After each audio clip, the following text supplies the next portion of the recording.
This call is now being recorded. Yo!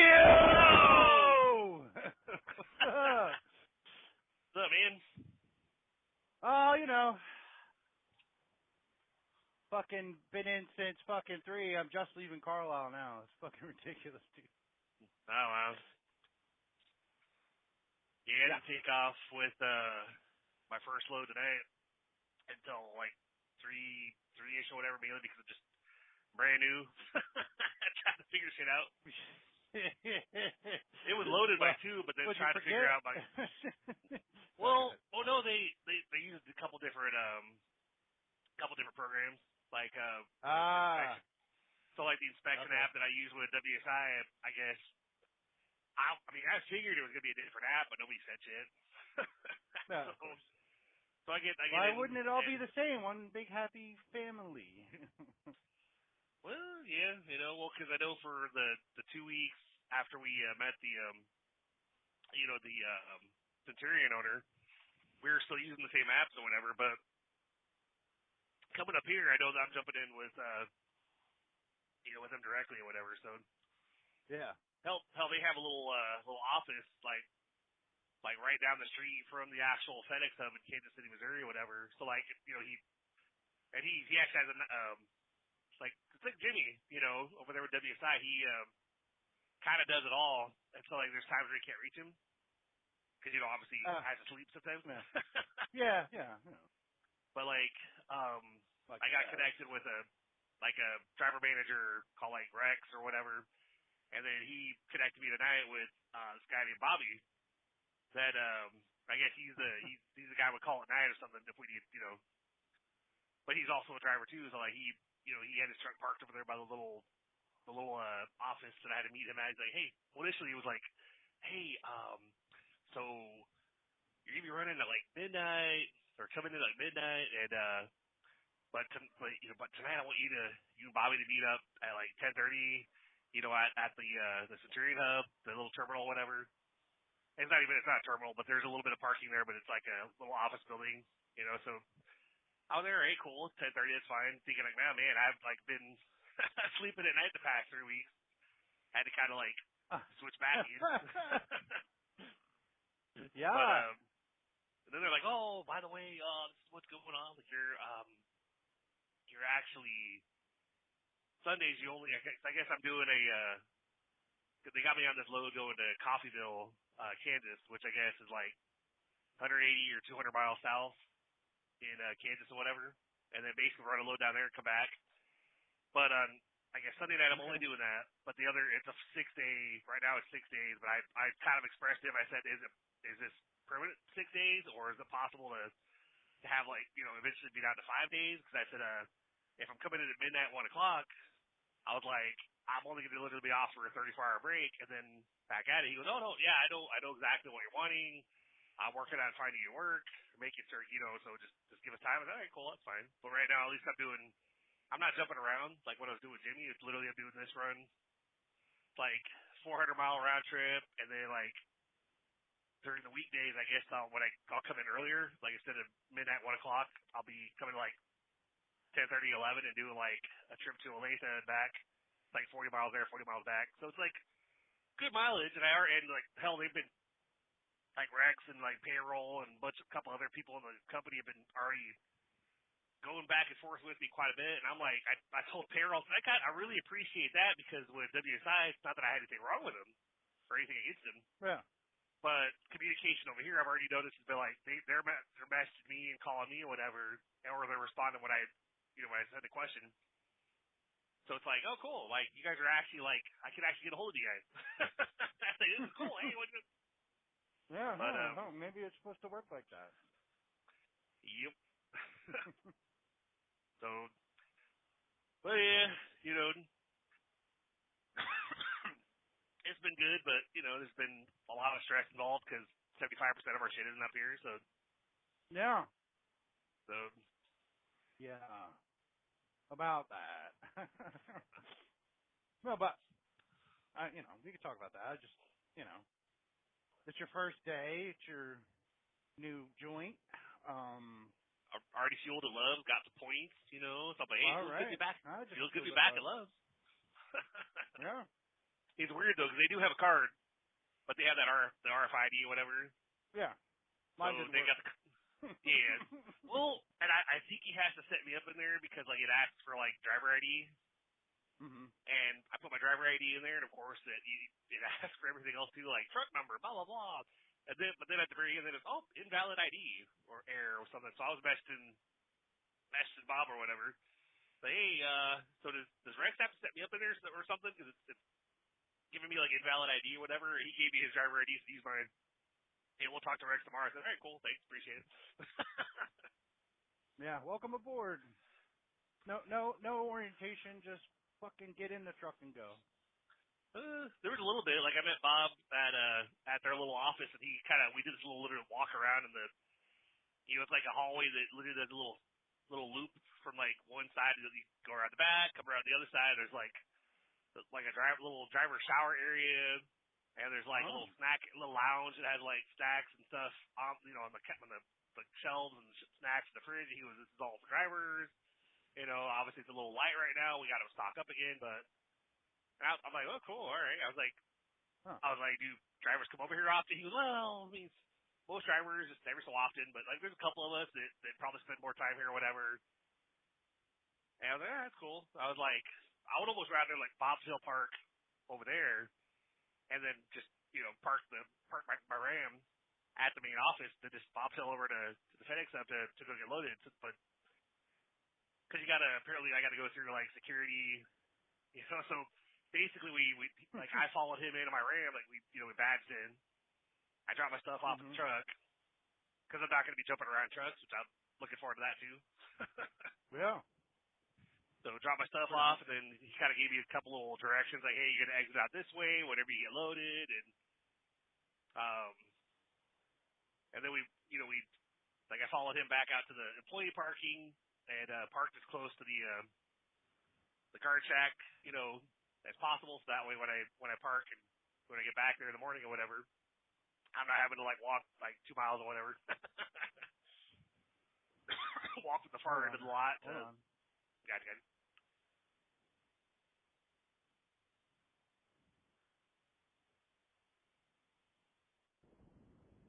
Speaking of walking 2 miles, Miles! Whoa! Hey, what's up, man? And he's gone. That's awesome. He just called to say, what's up? Hey, how's it going? Bye. Yeah. He's coming back. Hold on.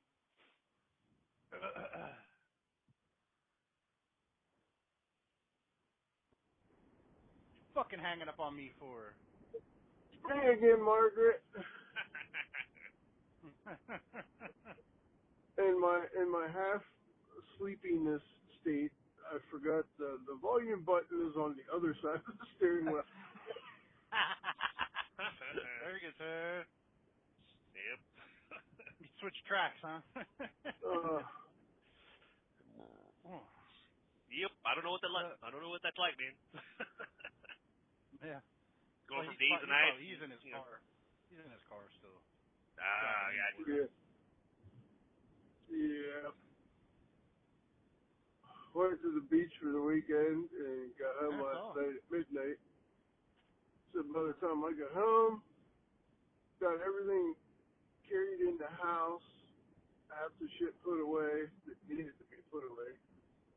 Got a shower and everything, got in bed. It was like 1:30.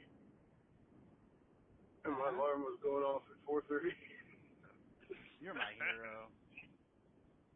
So my ass is kind of dragging at the moment. Yeah. Hear that? Go to work, clock in, and take a nap. Yep. Got a coffee and 5-hour energy that I did half of. Figured I'm gonna make that last to get through the night. Yeah. Woo! I'm dying. Yeah. And you're in strange territory too. You know what I mean? You're not. I mean, really need to be extra I've come alert. this not as a trucker, but I've driven this way before. When I went from like my parents near Canton or Oklahoma City up to Kansas City. So I mean, I've come up this direction, but everything out here is still alien territory for me right now. Yeah. took screenshots of like the load assignment to show, so I had the hub, the terminal numbers. So that way I could check in with the right, because I'm so used to the one in all the ones in Tennessee, like I do all those numbers by heart or whatever. Now I'm like, which I'm like, terminals down there were like 300. Up here it's like 644. So I'm like, yeah, I gotta write that down.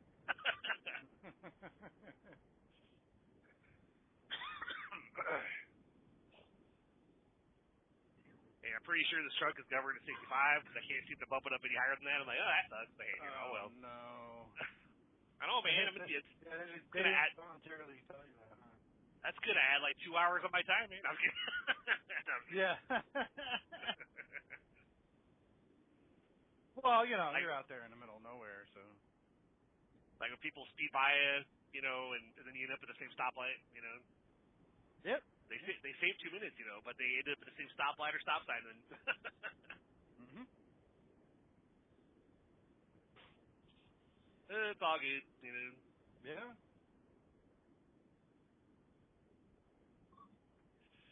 So, Miles, we haven't talked about this yet. Uh-oh. But we might have to take a trip to Tennessee or wherever his shit's being held and rescue it. Oh, yeah, you started to tell me about that. Okay. I forget what happened, but yeah, but Getting down there with the 55-gallon drum of whoop ass. yes, right. Yeah, numbers tripled on us. Went from like 3,500 to actually it was 3,200 was the initial estimate, and then it went to 7,500.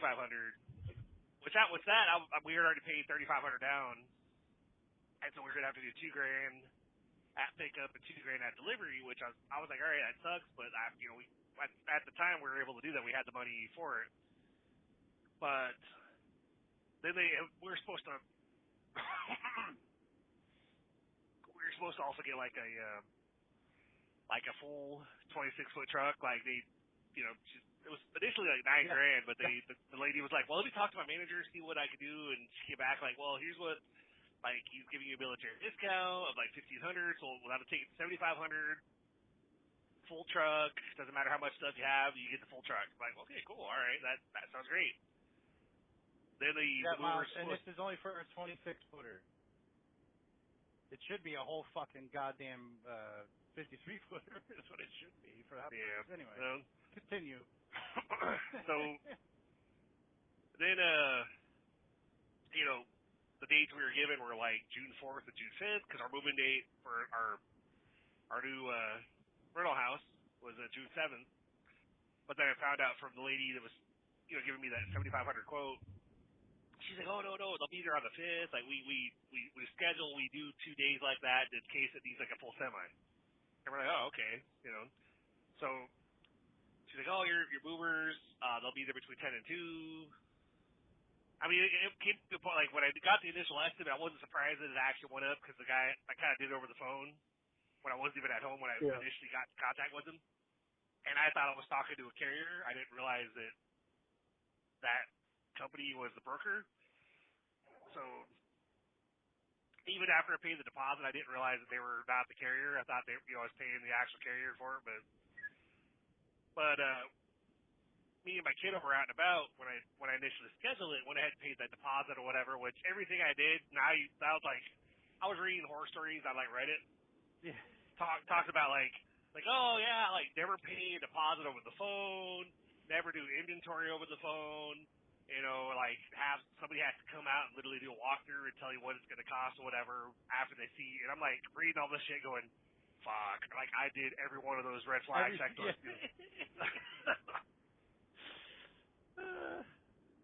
Too little, too late. It's not funny, but it is. Yeah, it's one of those. It's one of those. I gotta laugh to keep from crying, man. Yeah. But you learn something, right? You got basically, and now I was like, all right, cool. They're not gonna be here till the 5th. This is like, that was like Thursday.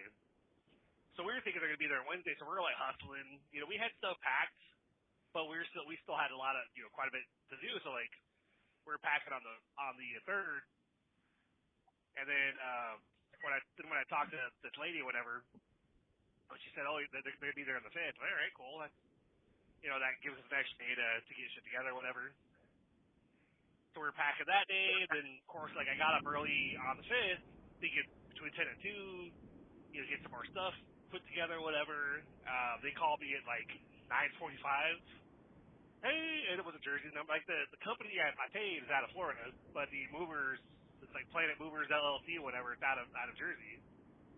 And so this Jersey number calls me like, hey, how's it going? We're your movers. We're a little ways out. Our ETA's between 3 and 5. I'm like, oh, well, shit. I would have slept in a little bit if I realized that I got up at like 7 after only getting like 3 or 4 hours of sleep because we were packing pretty late, to the point where we're all hurting and tired. So we're like, we're going to bed. But so I'm like, all right, 3 to 5, that's fine. And he basically was like, is there anything of importance that you need for us to focus on, like to get loaded first? I was like, well, my understanding is we have the full truck and everything's gonna go, so no, like there's nothing that has to go in there first. But we just everything's gonna go, so we're just take it all. He goes, okay, yes sir. So we'll be there between 3 and 5. All right. 5 rolls around, had her shit. 6 rolls around. Oh, we're about half an hour away. Okay. 6:30 rolls around, 45 minutes out. 7 rolls around, 20 minutes out. 7:45, they finally pull in. I'm like, I don't think these guys realize how time works. It's like 30 minutes, 45 minutes, 20 minutes. I was like, all right, guys. So, and I checked us into a hotel that was like right down the street because I thought, well, I was expecting like they would get there like 10 to 2. We'd get loaded, get out of there. We stay at the hotel for the night and then take off in the morning. But here we are, 8 o'clock at night, and they're just not pulling up, and we're supposed to be out that night. And so I was like, man. So there was 2 guys, both wearing flip-flops, Arab-looking guys, whatever. One of them didn't really speak English, so the main guy that was the driver, and he was the one that actually spoke a little bit better English.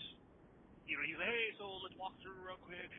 Just show me what you got. I was, all right, cool. Walk through each room. We kind of pointed out stuff like, all right, yeah, I talked to the lady about this, blah blah blah. He said, all right, cool, yeah, that was good. Yeah, should take us about 3 or 4 hours. I'm like, all right. I was like, well, me and my family are gonna run over to the hotel, check in really quick. We'll be back. Go ahead and start doing what you gotta do. So went over to the hotel, and my wife, of course, said, why don't me and Allie stay over here with the cats, and they'll go back there and deal with it for a little bit. And I'm like, okay, that sucks.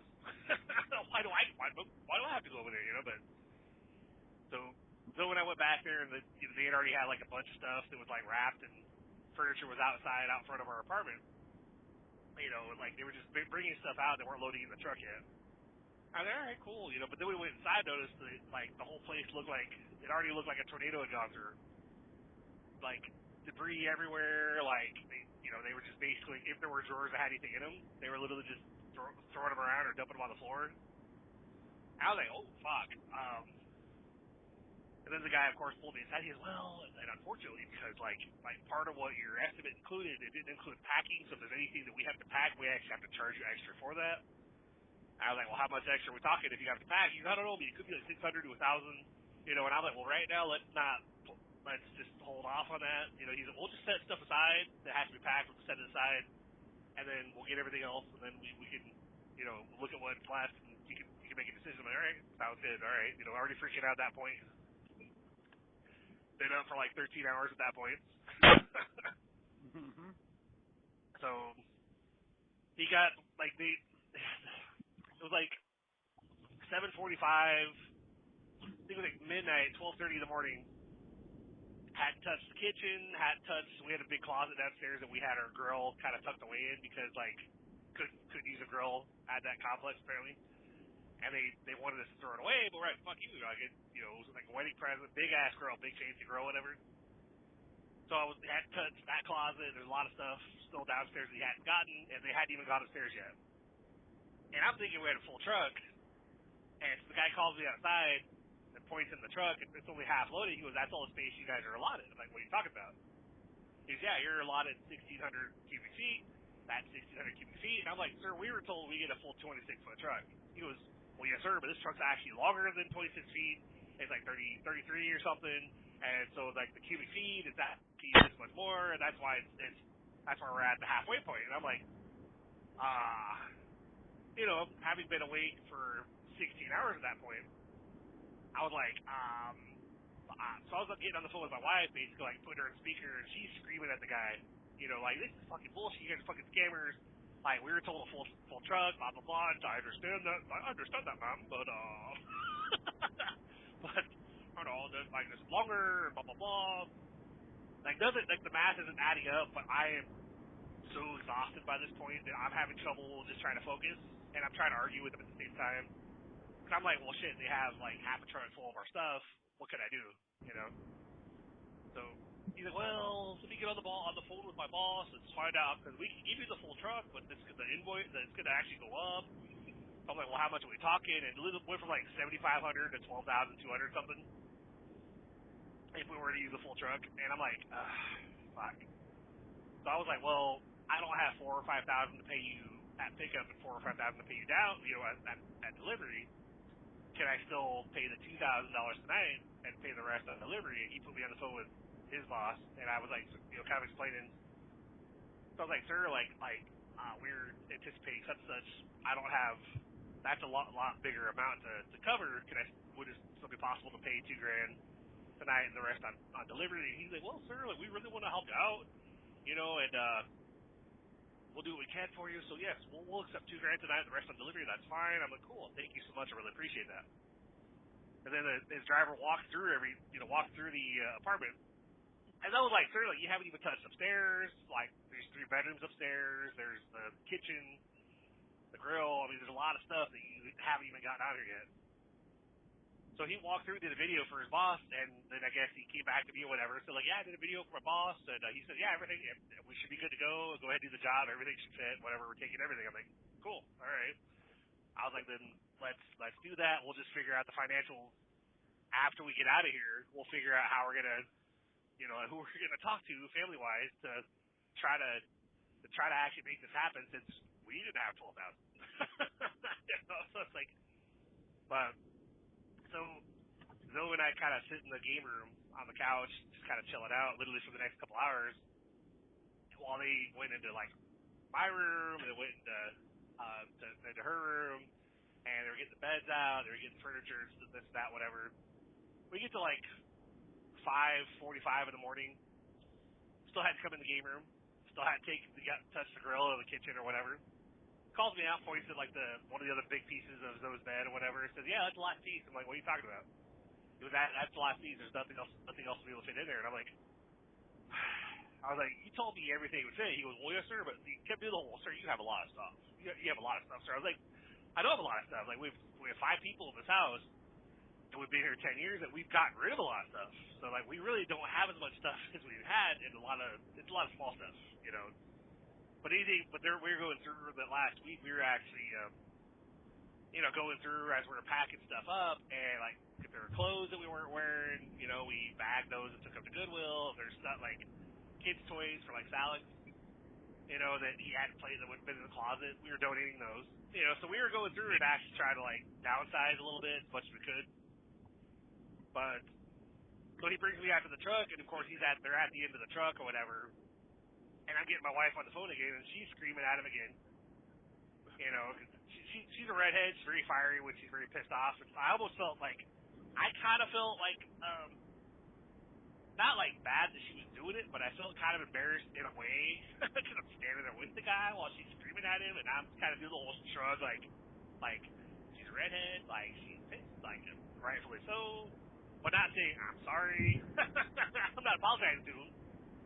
But I felt awkward, But, so it was 6 a.m., and I'm like, well, there's still the game room upstairs, and there's still the kitchen and the grill and some other big stuff. They're what are we going to do? And he's like, well, we can take your stuff over to the warehouse, 2 hours from here, and we can come back with another truck later. And I'm like, yeah, but how much is that going to cost? Because we're already at 12,000 something. And he's like, well, call my boss at 9 a.m., sir. Call my boss at 9 a.m. I'll talk to him about it. All right, so he left. He and the kiddo went over to the hotel briefly, 6:15, 6:30, 6:30 at that point, and what really wasn't room for all of us because we got a regular like two queen bedroom, whatever, and the initial plan was to put like the grand kiddo on the floor with like a pillow fort. But by the time we got over there, like Allie and Alex were in one bed, and my wife was in the other bed with like one of the cats. The other two cats were in their little carry bags that we had them in. So I was like, hey, why don't Zoe and I, because there was still the game room with the couch, and we still had a futon mattress that hadn't got taken. So I was like, why don't Zoe and I take two of the cats back with us? We'll go back home.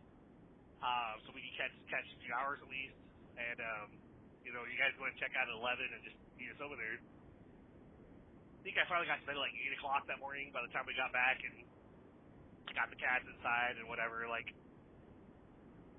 my daughter kind of slept on that couch in the game room because we didn't really have a bedroom for her. So she crashed on that couch for the past couple months, and like I always like there's part of me that's kind of like I was kind of like. I wouldn't say bitter about it, because I was like, why, you have a setup downstairs that we set up the dining room as a bedroom, like it had dividers and stuff. She had her private space, but for whatever reason she's crashing up there. But then that morning,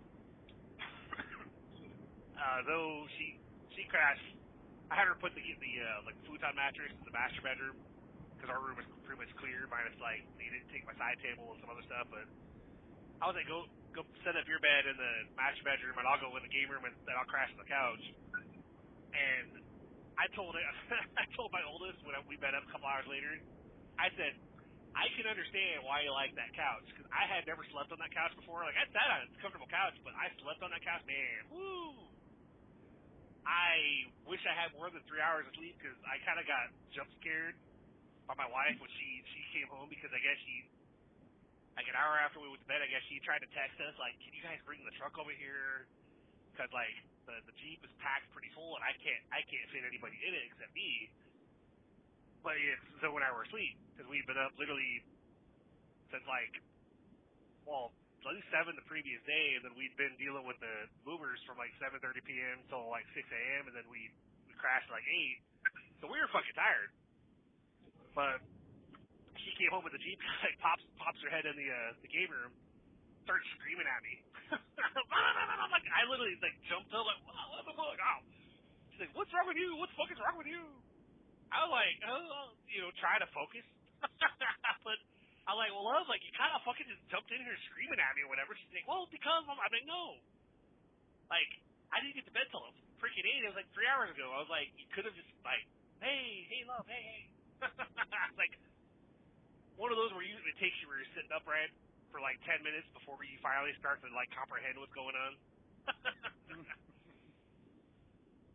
And I can watch her like through Live 360, so it's like I was able to watch her go back to the hotel to pick Allie and Alex up.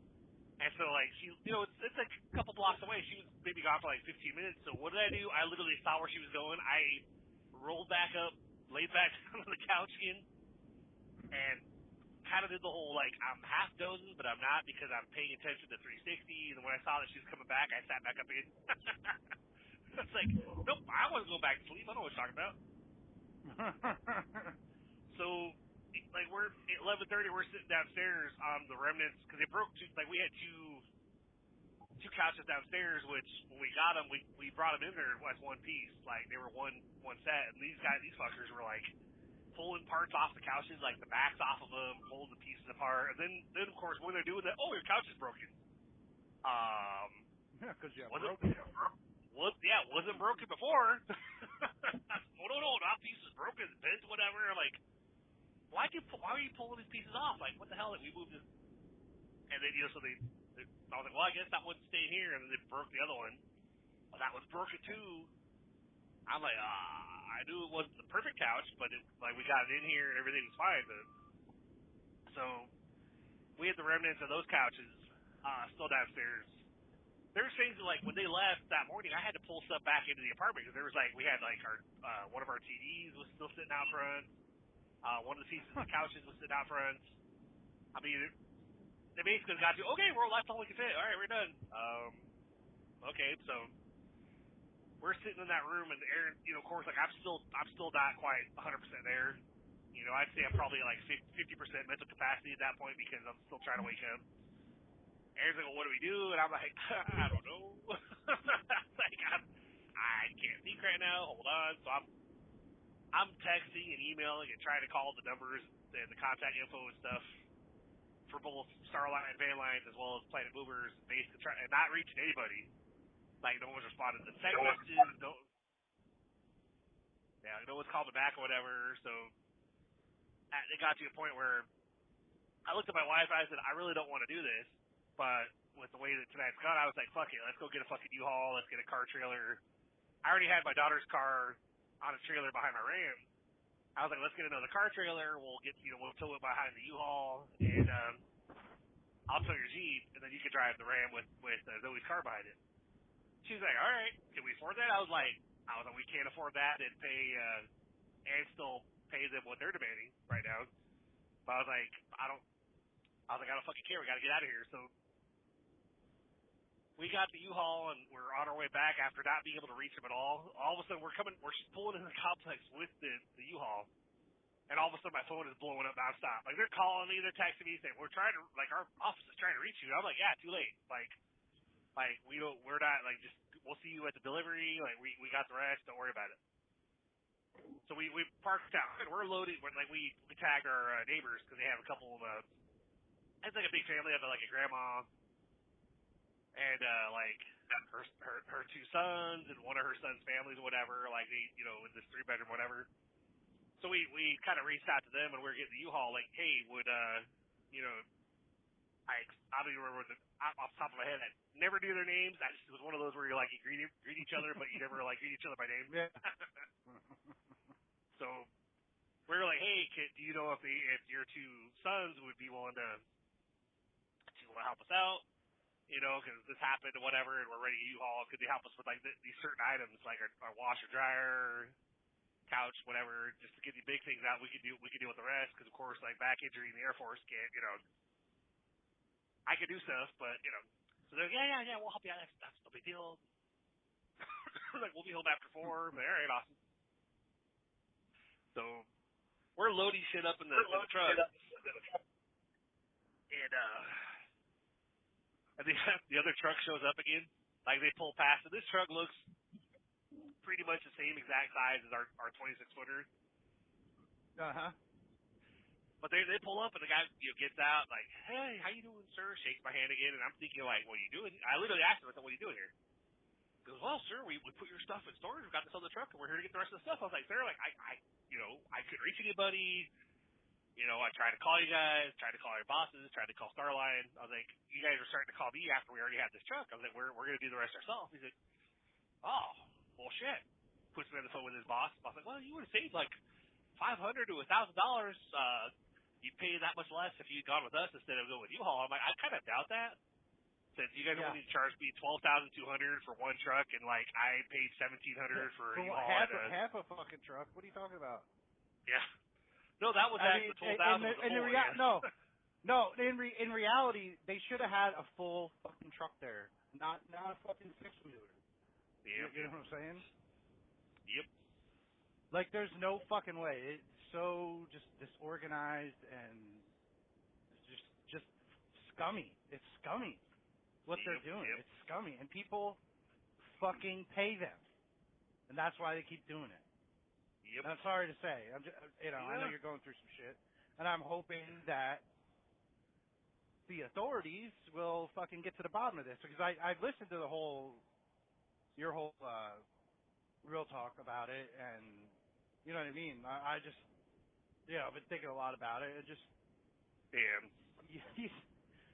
I mean, people put up with this shit, and it's crazy. You know what I mean? Yeah, they out of it's one of those things desperation too, or whatever. Where I've recently I've kind of stopped communicating back and forth because we're not really getting anywhere. Like what the first thing that changed was And I had to sign multiple invoices, like, because they kept, oh, yeah, do inventory list. I need you to, or basically I had to fill out, like, the pickup address, delivery address, and to sign stuff. And it's like, okay, I don't know why I keep having to fill this shit out. But, when they finally left, because I even at one point, like, because they went back to their truck, we went inside, we were talking upstairs for a minute while we were trying to, we're like, all right, what are we going to do? Like, what's our game plan? They're like, well, the neighbors are going to come over here in 30 minutes. All of a sudden, one of the driver, he calls me from our front door. Hey, sir, can I talk to you? Like, could you come out here for a second? Can I talk to you? And I'm like, what about?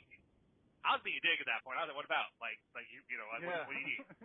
Well, because I need you to, I just need to talk to you about such and such. And then I said something. He goes, oh, did you say come in? I said, no, I did not. I did not say come in. So after talking to him for a little bit or whatever, we had the boss on the phone, and they were saying like, oh, well, it'll take us like 4 days to get up there. I'm like, why? Well, sir, this is the funny thing where they're trying to give me the whole, well, because we can only go so far, we have to take so many breaks, and my wife cut him off like, sir, my husband's a tractor trailer driver, and and I'm like, yeah, like, you don't need to take, a break every 2 hours, like, you can do 11-hour drive, 14 hours on, I don't even think these guys probably had CDLs because they're driving a fucking box truck. No. So, be a Class B, and they weren't operating on a fucking log. So. Yep. So. They're not running e-logs or even a regular log. They're not doing it. They have none of that restriction. Anyway. Yep. But like, we'll be there like 3 or 4 days. And my wife is screaming at him basically like, no, like, we move in tomorrow. Like we need our stuff there like right away because you guys have our bedroom sets, whatever. And they're like, well, like, we could probably get there on Sunday. Like, I'll see what we can do. We'll be there Sunday. We're like, okay, that's fine. Like, we can deal with a day or so delay. That's not a bit. And so then the guy's like, all right, well, one of my managers will be in touch with you in like an hour as far as the pickup deposit or the pickup payment. I'm like, all right. Guy from Starlight calls me, and he's the one who, like, he's literally the middleman. Like, he's talking to me. He's like, oh yeah, so how do you want to cover the $4,200 pickup charge? I was like, I talked to the boss last night. He said that they would be willing to do $2,000 up front, on that pickup and the rest on delivery. He goes, well, unfortunately,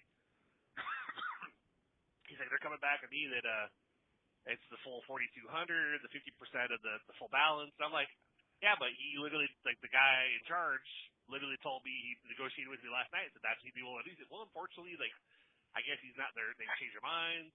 And I'm like, so, like, all right, I guess we're not, like, can't really trust the word, because, like, literally, when they, and he's like, I'm so sorry, sir, unfortunately, it's not negotiable. And I was like, because I don't have $4,000 to pay you right now. I was told $2,000 at pickup, but all this changed during the process or whatever. And so basically, like, I was going back and forth with him, trying to do the whole, like, I understand you're telling me the 50%, but I'm telling you the boss actually said that he was going to accept such and such. Like, this, that, like, it's not a very good business practice to negotiate with me the night before and then tell me, oh, by the way, actually, we want the full balance just for us to leave Tennessee. Like, for us to transport it there, we want this amount. But I'm like, I told you I didn't have that amount. And so, went back and forth or whatever. It my doesn't wife even matter. That's not what you agreed to. Yep. That's not what you agreed to. So she demanded supervisor, like, give me your supervisor, fuck it now, blah, blah, blah. And he's like, well, sir, like, or, well, ma'am, there's no supervisors here, and, like, I'll call in the morning. And he's like, well, ma'am, unfortunately, nobody's going to be until Monday. And she's like, well, we'll call Monday. And then I tried to do the whole, like, well, like, if there's no manager available, who are you talking to? He goes, I'm talking to them on their personal cells. Then tell them I want to speak to them. He goes, I will, but I can't promise that they're going to reach out to you. I said, all right, that's fine. And I hung up on him. So then we get moved in on Monday, and because we got out there Saturday, like, we left. We kind of got everything loaded in the U-Haul, and the house it was still a wreck because, like, there's things that we said, fuck it, we're leaving that. And we dumpstered whatever we could, but since we were on a time crunch and we were just trying to get out of there, like, we cleaned up, kind of, but we've been in that apartment for 10 years, and we figured, well, we're going to have to replace everything anyway, so we were like, fuck it, we're just going to, we know we're not getting a deposit back, we've been there so long, so we just the kitchen table had like a loose leg, and I tried to move it, and the whole thing literally just like it's one of those where the wood just it's completely broke, and I guess that stayed here. So it's like, all right. So we got out of there, left Nashville like midnight, Friday night or whatever. I reserved like a Drury Inn and Suites hotel, like 140 miles away. And, because they set pets, you have to pay it's like a $50 per night pet fee or whatever. And I'm like, that's fine. We at least we knew that they were allowed there versus like we kind of snuck them into the first hotel. So we booked there, and then, since we knew they had our bedroom set, that we were already like, crap, we don't know where we're going to get our stuff because they just argued with us on Friday. Like, we don't know how we're going to pull this off. So we decided to go ahead and book Saturday night and Sunday night at a Drury Inn that we stayed at when we came up here to visit, like half an hour outside of Kansas. It's like literally like 6 miles away from our new house. Right.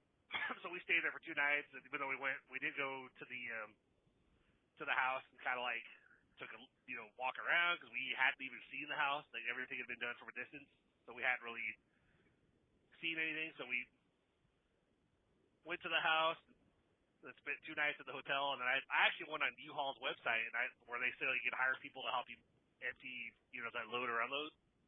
Mhm. So I did that route. Yeah, I remember hearing that. Yeah. Yeah. So I was like, man, I should have. That's why it's like, hindsight is 20/20 to begin with.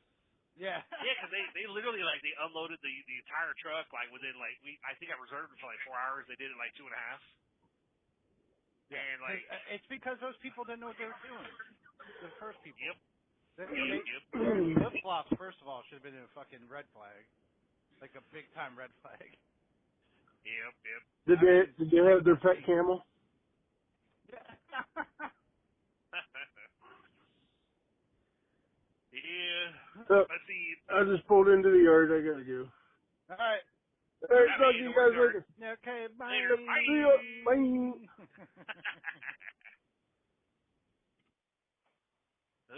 Fun times. Oh, yeah. But, so yeah, every day, literally, of course, I got my mother-in-law up here. Don't get me wrong, love her to death. I'm glad Erin is close to her mom, but,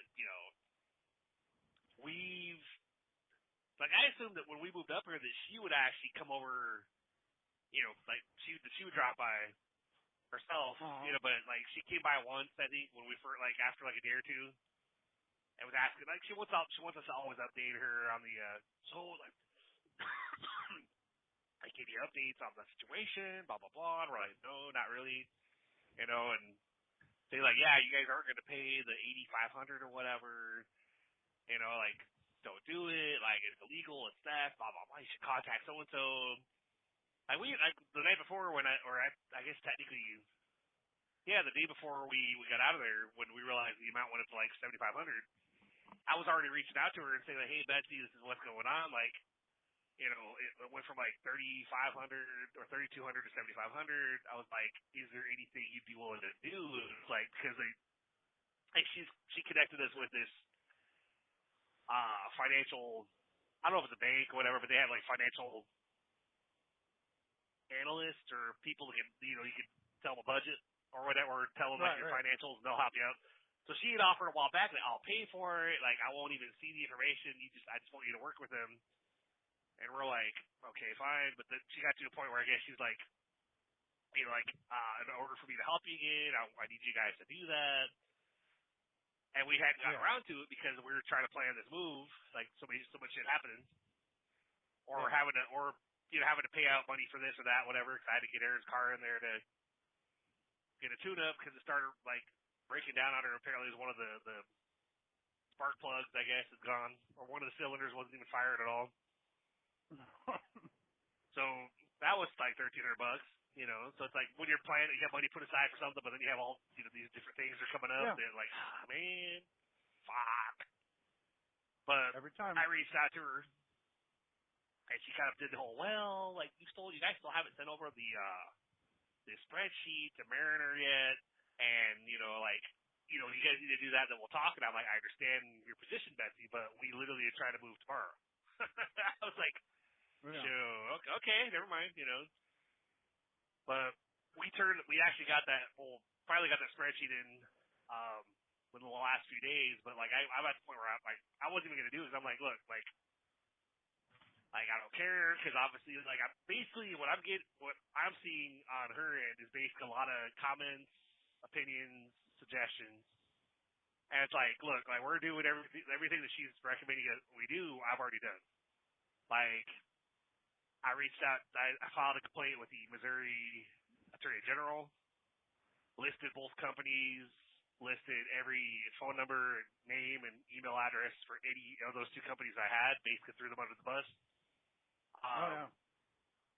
About and I've been arguing back and forth with Starline about the truck, the size issue, saying that even if it is a 30-foot truck, we should have still had 26 feet, not like half of the truck, because that would have been like, what, 15?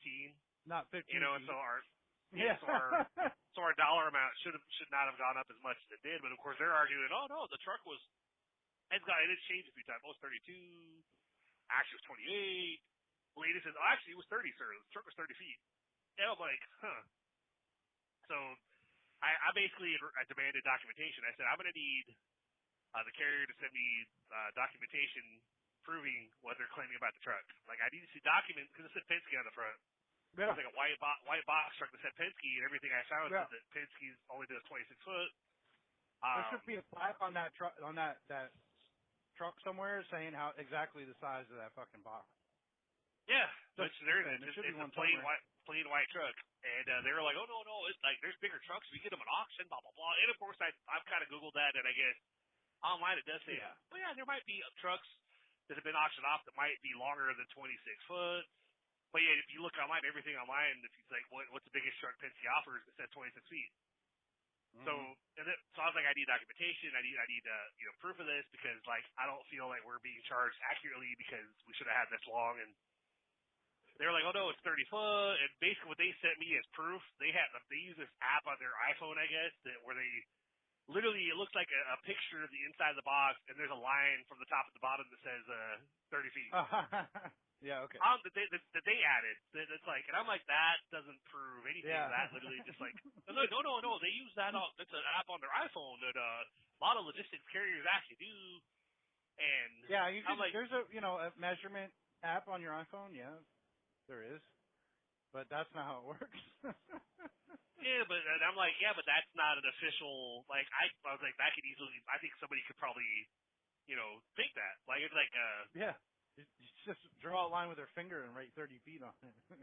Yeah, so like, I even came back like, I don't accept that, whatever. So, and then it's like they're claiming that, oh, it's a longer truck, so that means it's deeper and higher and there's more space all around, and that's why it was only half the truck. I'm like, no, that's not how the trucks work. Like, it's like if I get a 26-foot truck and it's 12 and a half feet tall, I was like, the 30-foot truck is probably going to be just as tall. It's probably not going to be, taller and wider. It's going to be just longer. But they're like, no, there's it can more only be cubic so feet. high. Yeah, 13 so it's like, that's it. Like total, And so, like, I've been going back and forth with them, demanding the documentation, saying, like, well, how can we get this, like, we need to get this figured out. Like, you guys have like sentimental stuff. You guys have prescriptions that were boxed, thinking that we're gonna be unboxing them in like 2 days, and yet they've been in storage with you guys for a while. Like, and they're like, well, like, sir, like all they need is the $4,200 pickup payment, and they'll bring your stuff out there, and you pay the rest on delivery or whatever. And I'm like, I can't even write you a check because one of the boxes has checks, has my checks in there. I'm like, hell, I'm glad initially it packed my comforter and my pillow in a box, but then Zoe was carrying her blanket out to the car or whatever, and I was, fuck. I didn't even think about it when I was boxing it, So I ran up and I got, I broke in the box, I got my comforter back, I left the pillow in there, but I got my comforter out at least. I figured, well, I could use a hotel pillow if I have to, it's not a big deal, but I wanted to at least have my, so I got that. You have your blankie? You have your blankie? Yep. So, But all the kitchen stuff, a lot of the bedroom, most of the bedroom stuff, like some important documents and papers or whatever that are boxed up or whatever, but yeah, so after filing the complaint with the Attorney General, which I've thrown little like threats back and forth with the company or whatever, basically saying like, if we can't figure this out, I've already reached out to Attorney General of Missouri. I've reached out to a detective in Nashville. I was like, if I have to, I'll file a complaint with the Attorney General in both Tennessee, Florida, and Jersey, and we'll go from there. And that's when and then of course they were like, then I had the carrier calling me trying to be like, well, sir, it was literally 30 feet, and it's I'll talk to my boss, see what we can do. Because I'd asked if we get a truck and come down to where you guys have our stuff and get it, what would you charge us? Like if we come and get it, finish the move ourselves, they're like, oh, it'll be $6,500. I'm like, what? Like, why? Yeah. Well, because it's 4,000 on pickup, and then an extra 2,500 because for materials and labor and whatever. And I'm like, what materials? He goes, well, because we had to wrap stuff. I said, yeah, you guys wrapped stuff and said you weren't charging us for it because you didn't have blankets, so you're wrapping free. And labor, you're already charging me for the pickup. That should be wrapped into that amount. And he goes, well, no, sir. He said, so it would make more sense if you just have us complete the job for you. Because it's $6,500 versus $8,500 to just complete it, whatever. And I'm like, yeah, but that's not this is ridiculous. I don't. But then after they kept calling me back, we kept arguing on the phone, and either my wife would try to back me up in the background when I'd have them on speakerphone, or my daughter would be right beside me. I'm trying to talk to the guy, and she's yelling in the background, you guys have prescriptions, you guys have this and that, this is stuff, you guys are fucking, this is not okay, whatever. I finally emailed the company back. And I basically said, I gave them the number for my Google Voice. I said, so any future phone calls, I'm going to need them to call me at this number because I'm giving you guys notice that any future phone calls from this date on are going to be recorded for legal purposes. And I've been ghosted ever since. They've emailed back and forth a little bit, but, It's real sketchy. And so it's even the last email I got was basically talking about the dollar amount that they're not budging on at all. They're like, nope, it's this much for us from the pickup, and then this much on delivery, and it feels like obviously we're not going to keep talking about the truck size because obviously we're not going anywhere with that. I'm like, yeah, because you guys are still arguing that at half loaded that I was charged a certain amount, and that doesn't make sense to me. Like I should have had 26 feet. It should have been, and that's where we kind of had a little. And whoever you talked to before they even showed up said you had the whole truck, regardless of the size. Yep. Well, it said full 26-foot truck of space, but they're like, well, yeah, but we had to keep it the bigger truck, so that's why I'm like, yeah, but it still doesn't make sense that you guys would only load us halfway. Yeah, it's a fucking scam, dude. Yep. So. But yeah, so then I finally, after the last email, which has been a couple days, I had a little butted heads with my wife's mom because, of course, when she calls daily to be like, so any updates? Have you heard from the company? And I told Aaron yesterday, I was like, I haven't messaged. Sorry, I got a GPS chiming in my ear, because I'm navigating where I'm going. Yeah. But,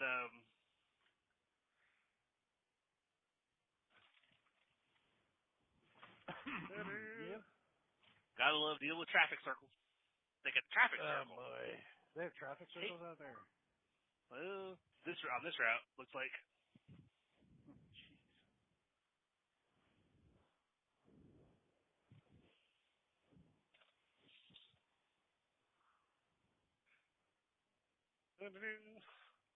Which I have a set of doubles, so of course, my back trailer is all in the middle part.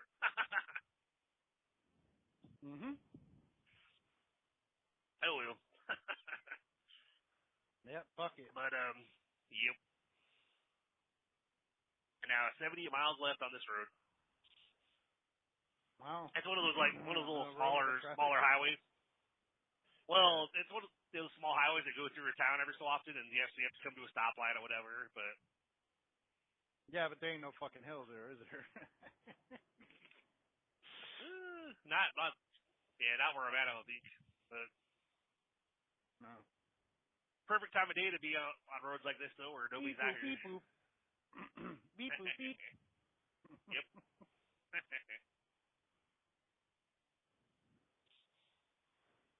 But, so Betsy, basically, my mother-in-law kind of, we've had a few occasions recently where I've kind of been like, you know what, I'm not going to deal with her. Because, like, she got Aaron on the phone, and Aaron had her speaker because I guess her phone acts up or whatever. So she'll have her speaker and talking to her, and, like, her mom, I guess, like, she's up there in age, so she says it was like, yeah, well, like, you guys, because I try to use the terms of, that I was, changed under duress, you know?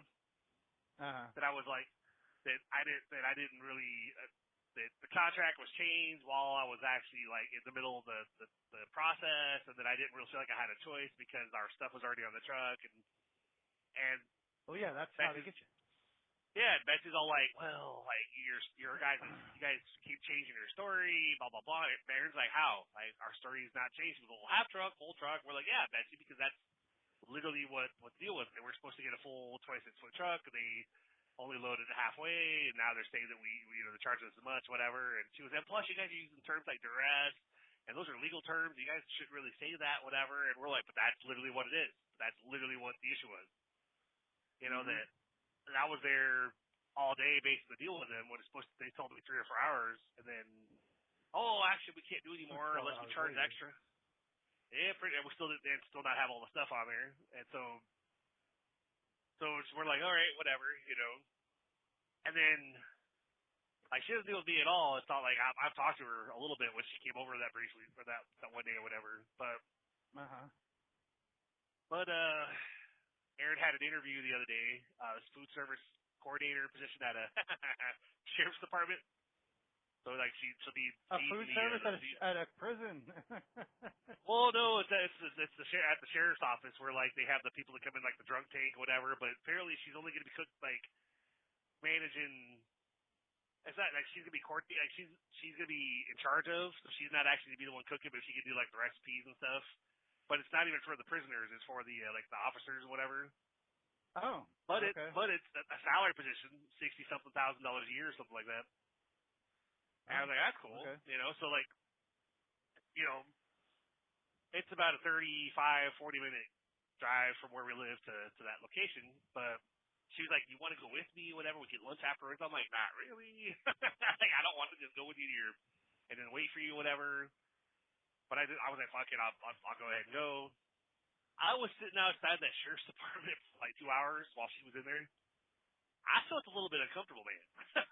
Because there were some people that, you know, some sketchy looking people that were coming out. And, like, I had one guy that approached the side of my Ram. Because I had the truck running, had AC running. I was on my phone just, like, watching stuff. This guy was, like, clothes all tattered and torn, whatever. He had, like almost like he was covered in like white dust or whatever. Came over and knocked on my window, and I kind of rolled the window down like a couple inches. He said, "Can I help you?" Starts talking about like, "Oh yeah, tickle around out here and like being kicked around and doing somersaults and tickle me elbow this." And I'm literally listening to the guy going, "Huh?" Like, what? Like, what the hell? I was like, "Oh, okay, that's interesting." And gets to the end of his story and just, "Have a good day," walks away. I'm like, "You too." Roll the window back up. Like, I'm glad I have the doors locked. But so she does her interview, which is like literally got there like 1:45 for her 2 o'clock interview, and like 4 o'clock she finally comes walking out there. Yep. And I'm like, holy crap. She goes, "Yeah. So the guy told me, oh my God, please apologize to your husband for me because I didn't realize he was out there waiting for you." I was like, yeah, I think I would have stayed home if I realized it was going to be this long because just sitting out here, I was already hadn't slept really well, so I was like already tired. Then you're sitting there for 2 hours in the car, so I was like, oh my god, I'm fucking exhausted right now. And getting approached by some sketchy motherfuckers. Yep.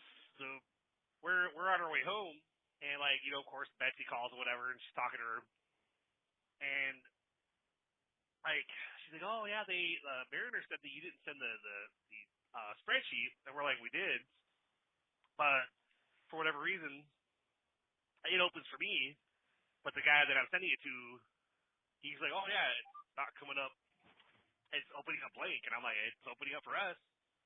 He goes, well, it's not showing that it's actually a spreadsheet, it's for that format. So I was, all right, well, I changed it. I converted it to that. And then, because he sent it to me as like numbers, like a number program or something. I don't know.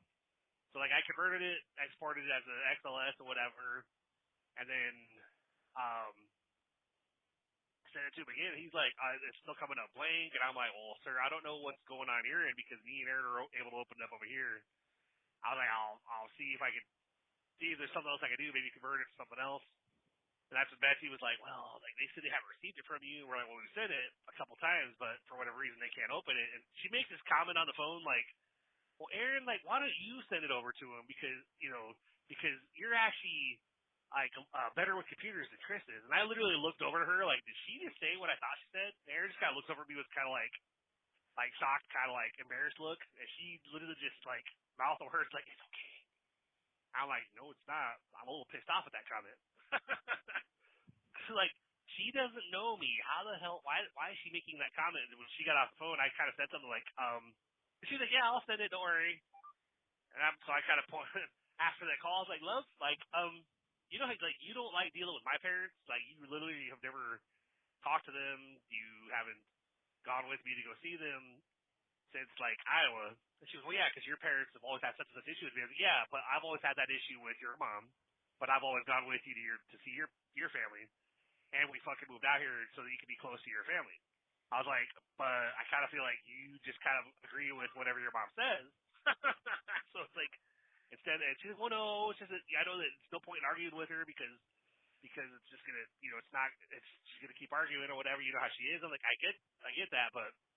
So I was quiet for a minute, like, she gets friend Rob on the phone, does video, she turns the call towards me a little bit, and, hey, say hi to Chris, and I literally just, like, I waved without looking over there. She's like, Chris is a little upset because Betsy said such and such. I was like, I'm not a little upset, I'm fucking pissed off at that. She was like, no, I'm sorry. I'm like, well, I was like, my parents say shit about you, I argue back with them, like, that's not right, Dad, you should say that, whatever, but your mom said something, you just kind of like, oh, okay. So, one of those where we got back home and we stopped a quick trip to get that was even though it's 5 p.m., I'm going to go ahead and fucking grab a coffee because I'm fucking wiped. And, we get out of the car, she walks around to give me a hug, whatever. I'm sorry about my mom. Sorry that she could, she could be a real handful, whatever. And I'm like, I just wish that you would actually stand up for me with her because, you say something about my parents, but you don't actually deal with my parents. I do deal with your mom. So, but I'm at that point now with her where it's like we have a lot of comments and recommendations, but you're not helping. Chris, yeah, Chris, can you hear me? Yep, right there. The last 10 minutes have been nothing but fucking garbled mess. Oh wow. I had no idea what the hell you were saying. I was hoping it would clear up, but it has not. Can you hear me? Yeah, I can hear you. It's really bad. Like, sorry. I'm gonna try calling you back and see how that works. I got you. This call is now being recorded. Yo! Slow down. Oh. Are you there? Oh my goodness. Are you there? Yeah. Yeah. So for whatever reason, it answered on the truck. I was like, oh. Hold on, I'm just switching back to headset. Yeah. It switched back and forth. It's like on the headset, it was like, call from David Goldberg. But then on the truck speakers, it said, press 1 to answer. I'm like, that's weird. Huh. Huh. I'm not surprised it's a connection because back where I'm at, I'm kind of this road kind of feels like I'm in the middle of nowhere. Well, yeah. I've got cornfields on both sides of me, man. I'm about to park, cattle country. Yeah, I thought we were hoping it'd be better when you went out that way. But you also didn't know where you'd be going with the, these routes and stuff. So. Yeah, well, like the whole trip isn't on this back road. It's still 65. It's just like part of it is on the major. Like I take 435 to 35, but then I connect to this state highway, like 169 or something. So it's like it's pretty wide open around me, but it's like open fields on both sides. Mhm.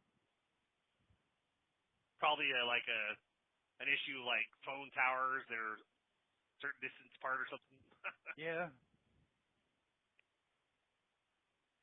Rural. It could be worse. Rural. Could Rural. be the trying to deal with the data, the internet part, Yeah.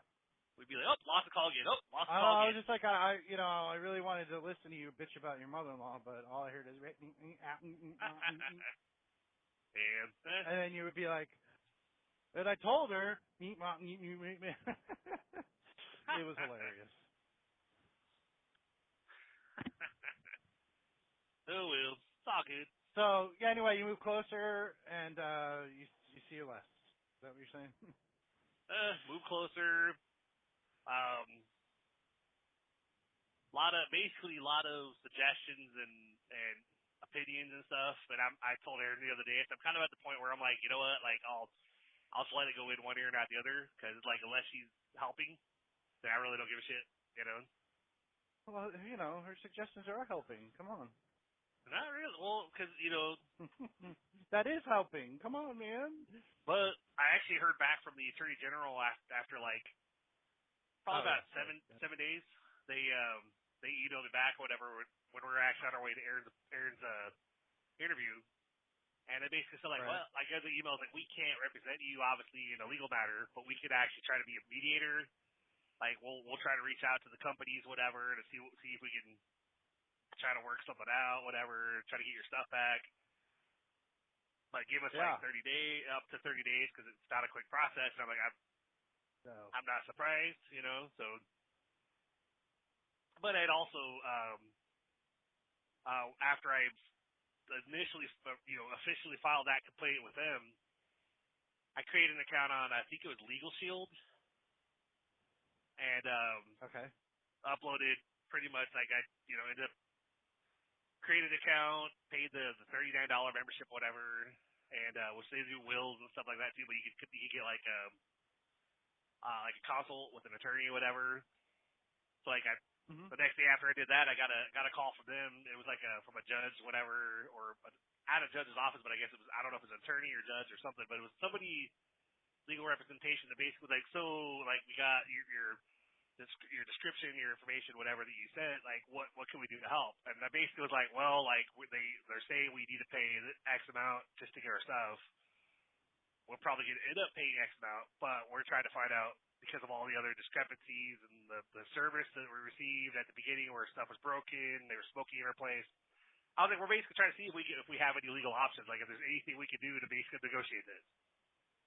And he's like, all right, cool, yeah, send me everything you have, and I'll take a look at it, and I'll definitely, we'll see what we can do for you.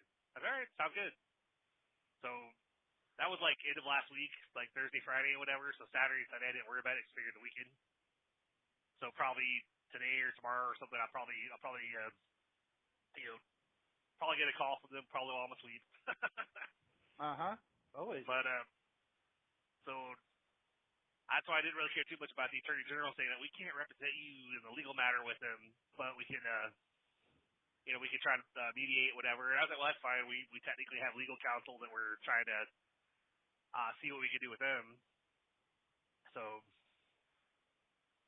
that's why the last few days I haven't done shit. I haven't called or emailed Starline or Planet Movers, and have not, tried to go back and forth, because literally they're not budget at all. They're literally the same numbers. We need 4,200 right now in order for us to ship, and we're like, I even tried to do the whole we're worried about paying you guys $4,200 for you guys to bring our stuff out here, before paying another $4,200 when you get out here because we're worried we're going to pay you and basically you're just going to disappear. Oh no, sir, you don't have to worry about that, sir. Like, oh, that would never happen. Yeah, sure. That would never happen. I'm like, yeah, but you guys kind of told us you would deliver on Sunday and then you never did. Now you're demanding the full amount. So, and now we're going back and forth on the numbers and all that stuff. So it's like, obviously things are different than what was discussed before. So they're like, well, sir, you don't have to worry about that, sir. Like you're definitely you're the job will be completed. It's just you signed the contract, you agreed to such and such. I'm like, yeah, but I signed an initial contract for $7,500, and then in the middle of the process it went to $12,000, and then he told me $2,000 I could pay it front, but then it went to $4,000. I was like, and then of course they wouldn't even move it out here. It's been in storage, and we didn't agree to storage. You guys kind of did that on your own. So, so it's been interesting because Erin, it's like I can tell she's happy to be in the house, but unfortunately, she lets the negative parts actually take over too much because it's all her kitchen stuff. There's a lot of her clothes, that are with the movers. Yeah. So she's miserable about that. There's always the all of a sudden this random breakdown sobbing because they have this, they have that. I'm like, I just tell her in love we'll get it back. Like we're gonna get it back. I was like, I don't know how we're gonna get it back. I don't know what we're gonna do, but I'm not just gonna give up. We're gonna figure out something, and even if it's us figuring out how we're gonna just go ahead and pay the full bill and just say fuck it and get her stuff. I was like, we're gonna get it. It's just kind of sucks because we went through Rent-A-Center to furnish the bedrooms, and we got a couch or like a big plushy 6x6 plushy chair for the living room, and some other stuff. So now we're paying like $100 something a week with Rent-A-Center for those. So it's like a rent to own whatever, which we can turn back in whenever we do get our stuff. But yeah. But I hope you do. I really do. I mean, it's fucking nuts, man. Well, because there's things in there that, from what I read online, when this shit happens, if people don't get their stuff, the movers will literally just go through and pick out what they want, pick out the most valuable stuff, and then basically just dump the rest or whatever. And we're like, yeah, but there's stuff back there that we don't want to lose, stuff that important things from 10 years ago, whatever. Mhm. So that's why I'm like, no, we're not just gonna not get it back. We're gonna. We'll do what we have to do, but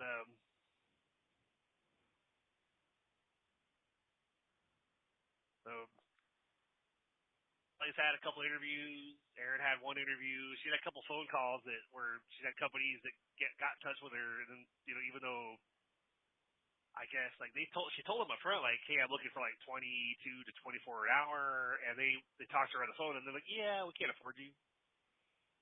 And it was for a chef job too. They don't want to pay her $20 an hour even. And she's like, what are you wanting to? How much are you wanting to lowball? Chefs coming and working for you because that's pretty low. So it's not with the sheriff's department. They're doing a background check right now. Sounds like, but $60K a year, good full benefits, whatever.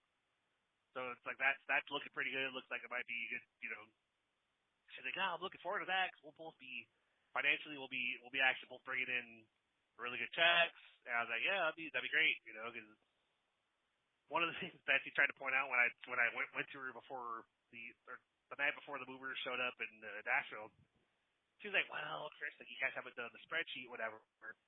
And so you gotta do that, and then we'll talk. She was, you're still involved in all these Ponzi schemes, that pyramid schemes, and crypto scams and stuff. And I was like, Betsy, I'm not investing in anything monthly right now. I said anything I'm a part of, it's not stuff that I pay monthly. It's stuff that I've invested. I'm growing it. I'm not actually I was like, and Betsy, you realize that jobs are pyramid schemes, right? You have an owner, CEO, whatever, and work your way down. I was like. So I love the pyramid thing talk, that people throw out there it's a pyramid. Oh yeah, your job's a pyramid, buddy. You got management over you, they got orders over them. I was like, but so I was like, and of course about that.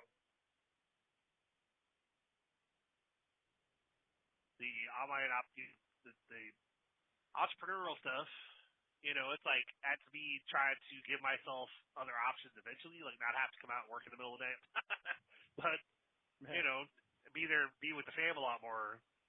But to her, she's like it's like my parents, like, well, you got to just start at the ground floor and work your way up, just eventually become management, just eventually retire. And I'm like, that sounds like hell. But I don't argue with her because obviously I'm never gonna make a difference. No, it's not.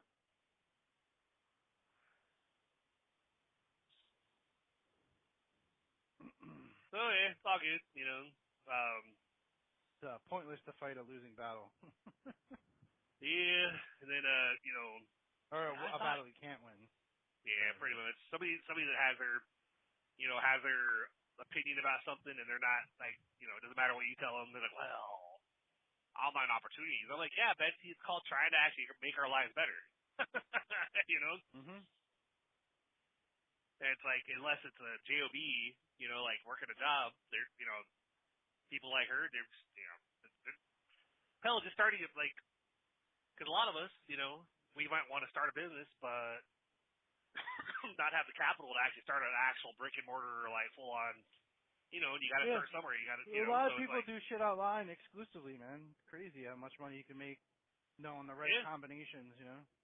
Yep. May I tell you about that one? Which? Oh man. But, sorry, that bump got worse. Oh, that bump. Yeah, they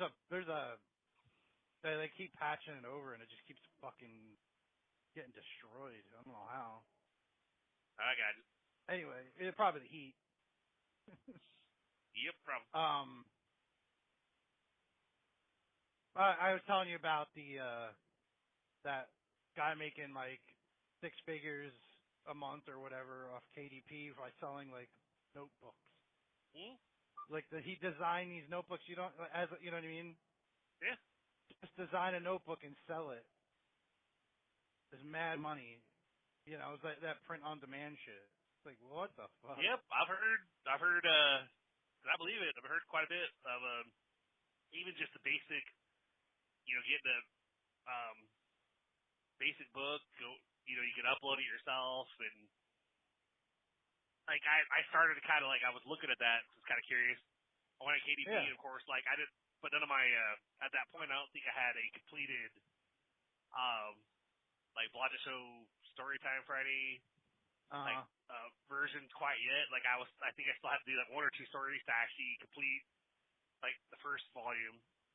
And so, I was kind of like, well, so, and I guess you literally would copy and paste your book in there, or something, or you upload the file or something. You upload, like, your cover page and whatever you want on the. I was like, okay,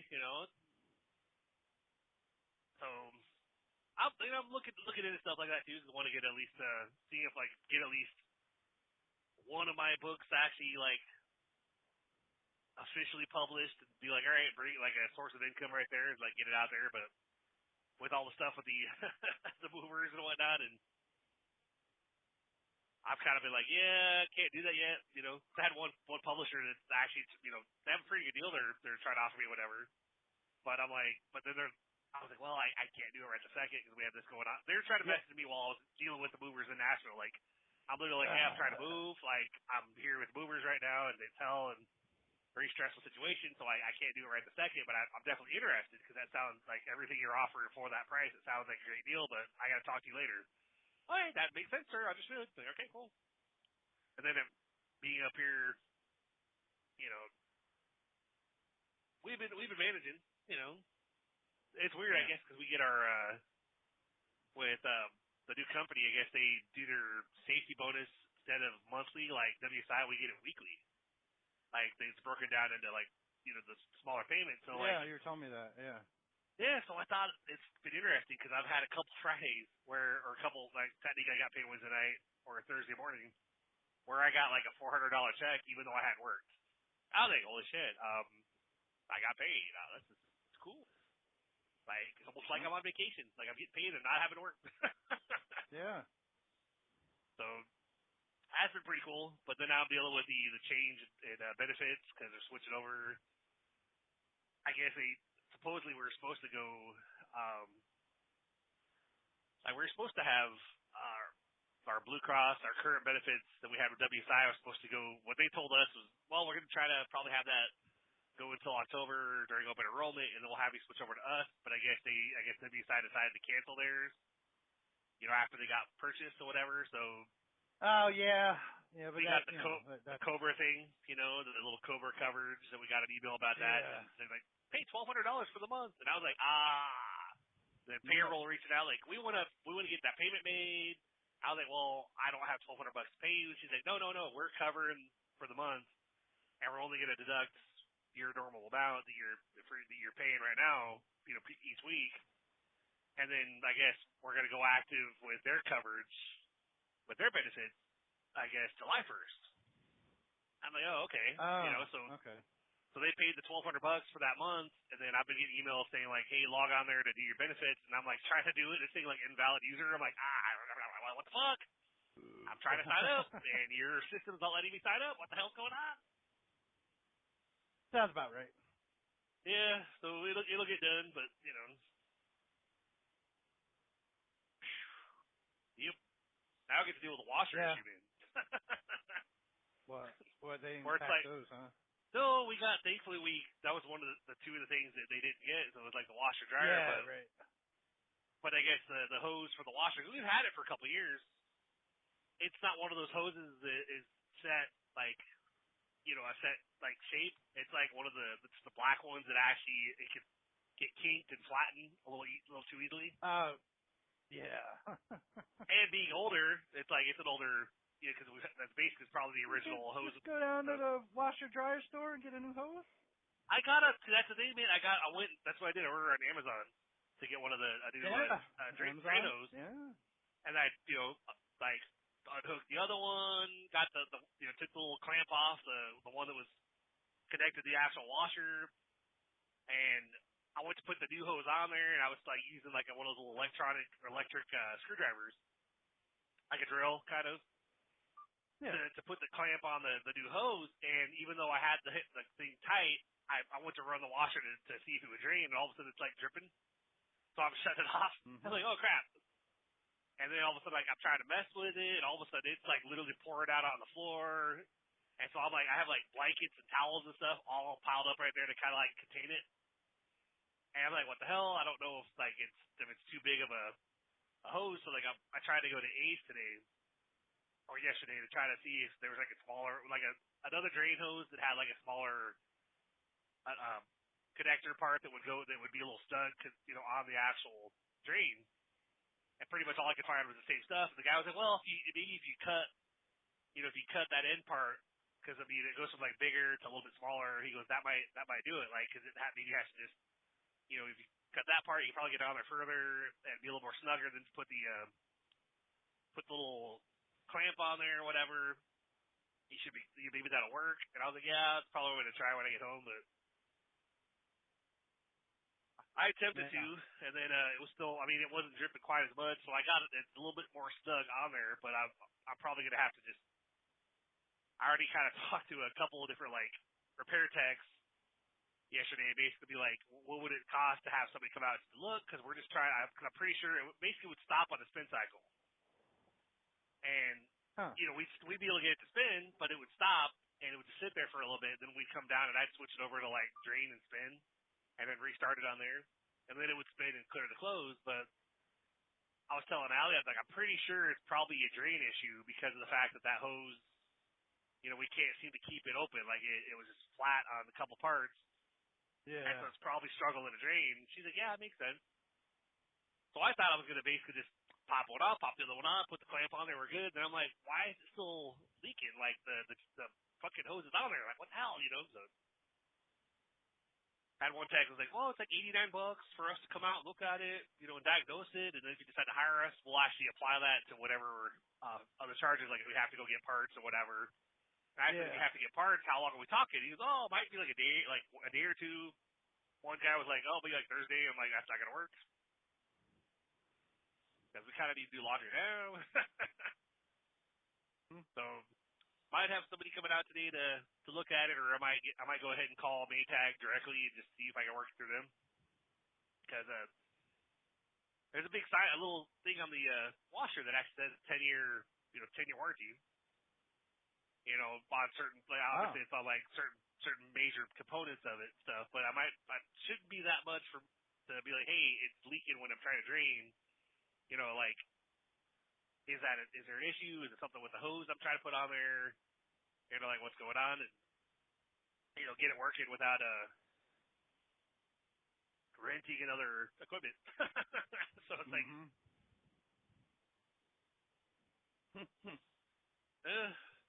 yeah, it is not one thing, it's another, and like, yes, and I got to take care of it all. Like, it's like, of course. Just put her on speaker and have her yell.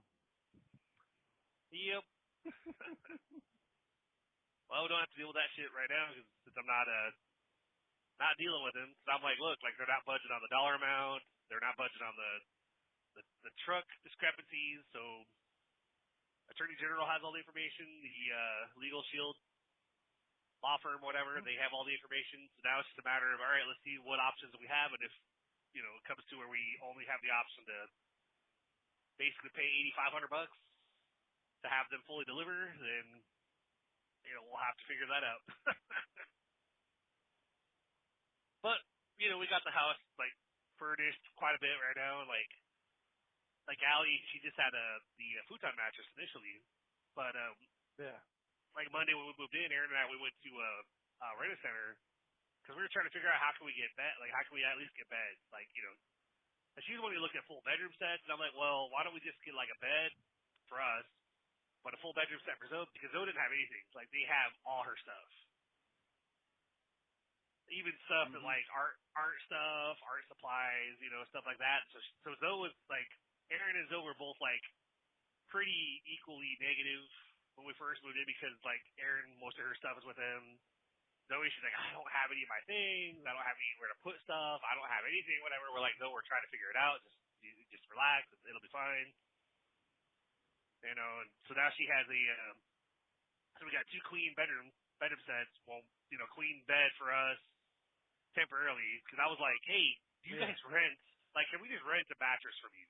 Like a used mattress that you guys maybe refurbished or whatever. Can we just rent that for a couple of days until the king bed that we're getting from you comes in on Thursday? He's like, well, it's like $100 a night if you rent it, so I wouldn't recommend it. And I was like, well, honestly, like, it's either that or we buy their mattress for like $150. Or $100 or whatever it would cost or whatever.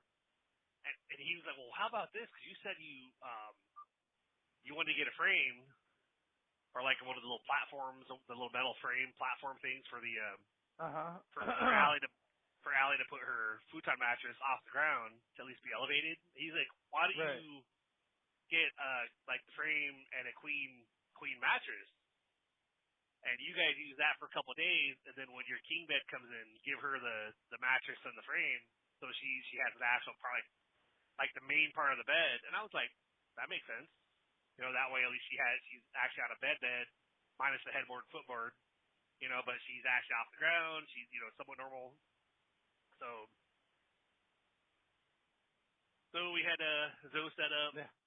And then we had at least the queen bed for a couple nights. Then of course, like when our stuff came in, Allie got set up downstairs, so she has an actual bed set up downstairs minus the headboard, footboard, and whatever. But it's like we didn't care about that. We just cared about actually having places to sleep. So, and we used a lot of life thrift requirements. Stores. Yep. Like the thrift stores right now kind of love us. Because they have Goodwill right next to a place called Red Racks. They're both, like, Goodwill's pretty basic out here versus, like, back in Nashville, Goodwill had tons of shit, like furniture, clothes, toys, whatever. Well, yeah. The one here is pretty basic. It does have some furniture stuff. Like, we got one of our couches that we have upstairs in the family room. It's like this, like a couch that then has a chase lounge on one side. And it's pretty nice, comfortable couch. Literally, like, they, when they came out, like, saw one of the ladies working, and she's like, what are you guys looking for? And we're like, oh, we just moved, and the movers have all our stuff. I was like, do you guys have any furniture? They're like, well, we have a couch. We're like, let's see it. She brought it out, and we're like, how much? She got $25. I'm like, sold. Let's do it. So, but we bought lots of kitchen stuff, like plates and silverware, cups, whatever, because again, everything that was packed in that we had packed in the kitchen, basically the movers took. So air fryer, all that stuff, pretty much is with them. Jeez. Yep. Our deep freeze, our mini fridges. Yeah, I mean, I've never hired movers before. That's the thing I was trying to think about. You know what I mean? Like, what would I have done differently in your situation? Yep. I mean, I don't know, because just thinking about what you said, like, and knowing already, so it's hard to.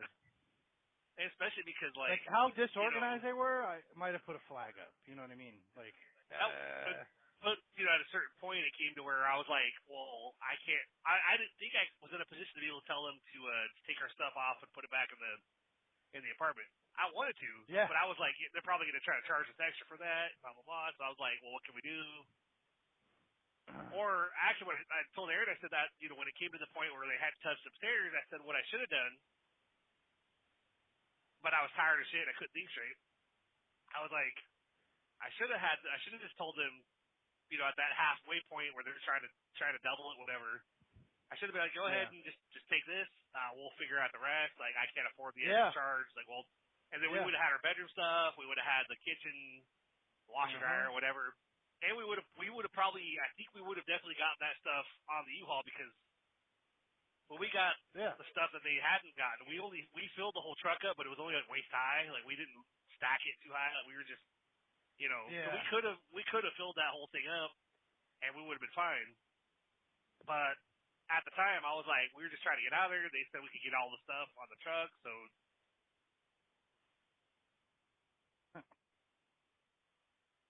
Yep.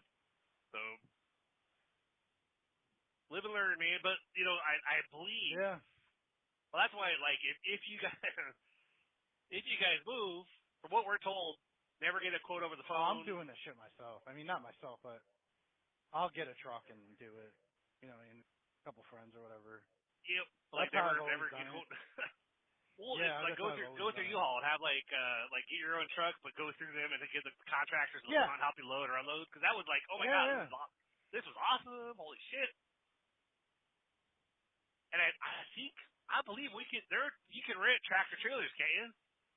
Like if you're a trucker, I think technically we can rent a full size truck and basically just do the whole hire movers to help you load it, and basically know that you have enough space to because you have a fucking semi.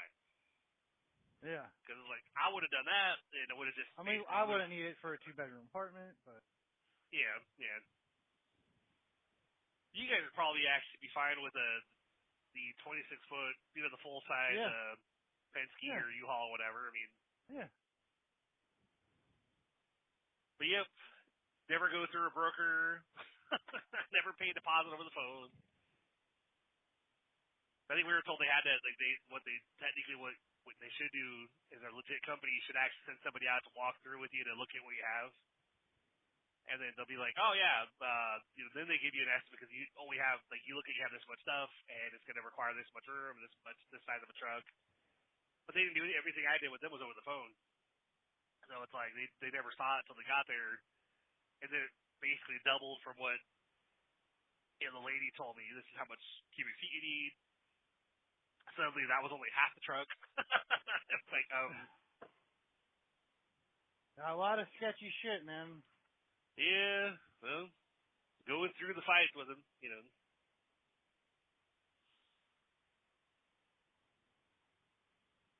Like me, it's one of when I got fuel in that, I was like, man, I'm glad that I went through the effort of actually squeeging the windows, because I think I drove through a swarm before it started getting daylight, because now it's because I've got all these black specks all of a sudden on the windshield. I'm like, man, it was clean, man. What the fuck? I didn't even hear him. Like, you know, sometimes you can fly through a swarm like that. You hear pop, pop, pop, pop, pop, pop, pop, pop. Oh shit! What the fuck was that?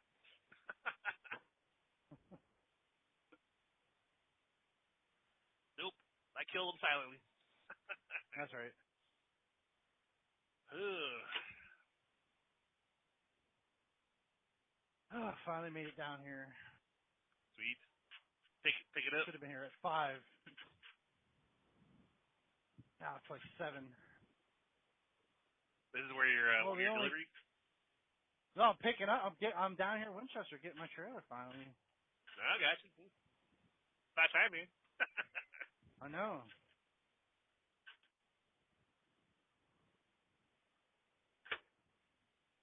Like I said, I was in the yard at fucking 3. They didn't have a trailer bring down to pick up a preload. Got to bring one down with you.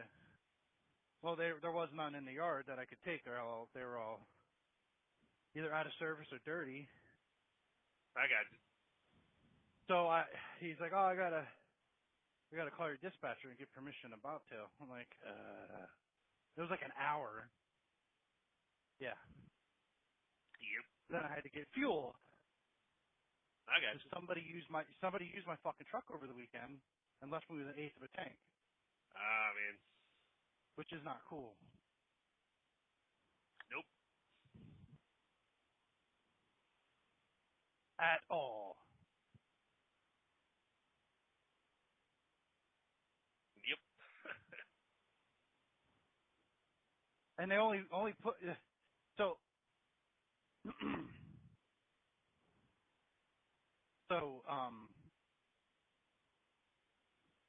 when I got done Friday, I had over half a tank. I knew that.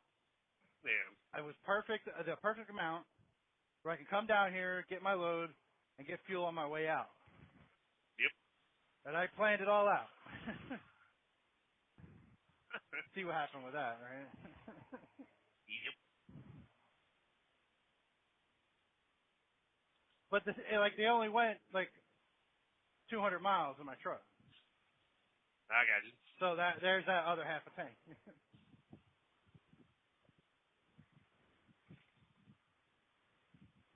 And if I get end up getting a service failure because I had to stop and get fuel, Yeah. or whatever reason, it goes on that driver that used my truck and didn't get me fuel. Right.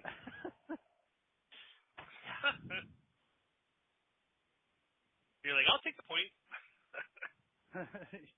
Well, yeah, that's besides the point, though, man. No, it's all about points. Really besides the point. I mean, if I didn't have to wait. Well, you figure dispatch, courtesy or something, like not leaving the truck with little fuel or whatever. Yeah. And it's I don't know what the situation was. Usually, the person probably had to use my truck because there was something wrong with theirs. Damn. And it was like probably a last minute thing. But still. Yeah.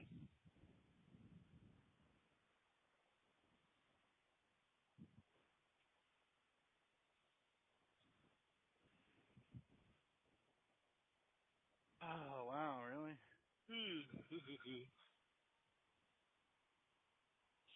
Yeah, when I left the Kansas City, Missouri hub, because the exit, it's one of those where you're exiting out of the terminal in a different area than the way you came in. So I'm going Right. I've never been here before. I don't know where the fuck to go. So I pulled to the guard shack, and I guess even though I'm getting ready to scan my badge, the guard comes out and says, "Oh, you have a badge? Okay, cool." Yeah. I was like, "Oh, actually, I do have a question." He goes, "Yeah, what's up?" Hey, what? How do I get first time here? I need to get back to 435. Where do I go from here? And he goes, "Oh, his GPS is telling me to take left." But he was like, "Oh, if you take it right out here, and you just follow the road all the way down, that you'll go right there or whatever." All right, cool. But I had also added Loves as a stop because I didn't know if I like what the truck stop situation on this route. You know, if I'd see. Right. So I had added the Loves at like 3 miles away because they fuel exclusively at Loves. Yeah. So I was like, I went ahead and added that as a stop. And so even after getting directions, I took a left. I was like, I'll go left. I got like half a mile down. No trucks allowed this way. No through traffic. Oh, fuck.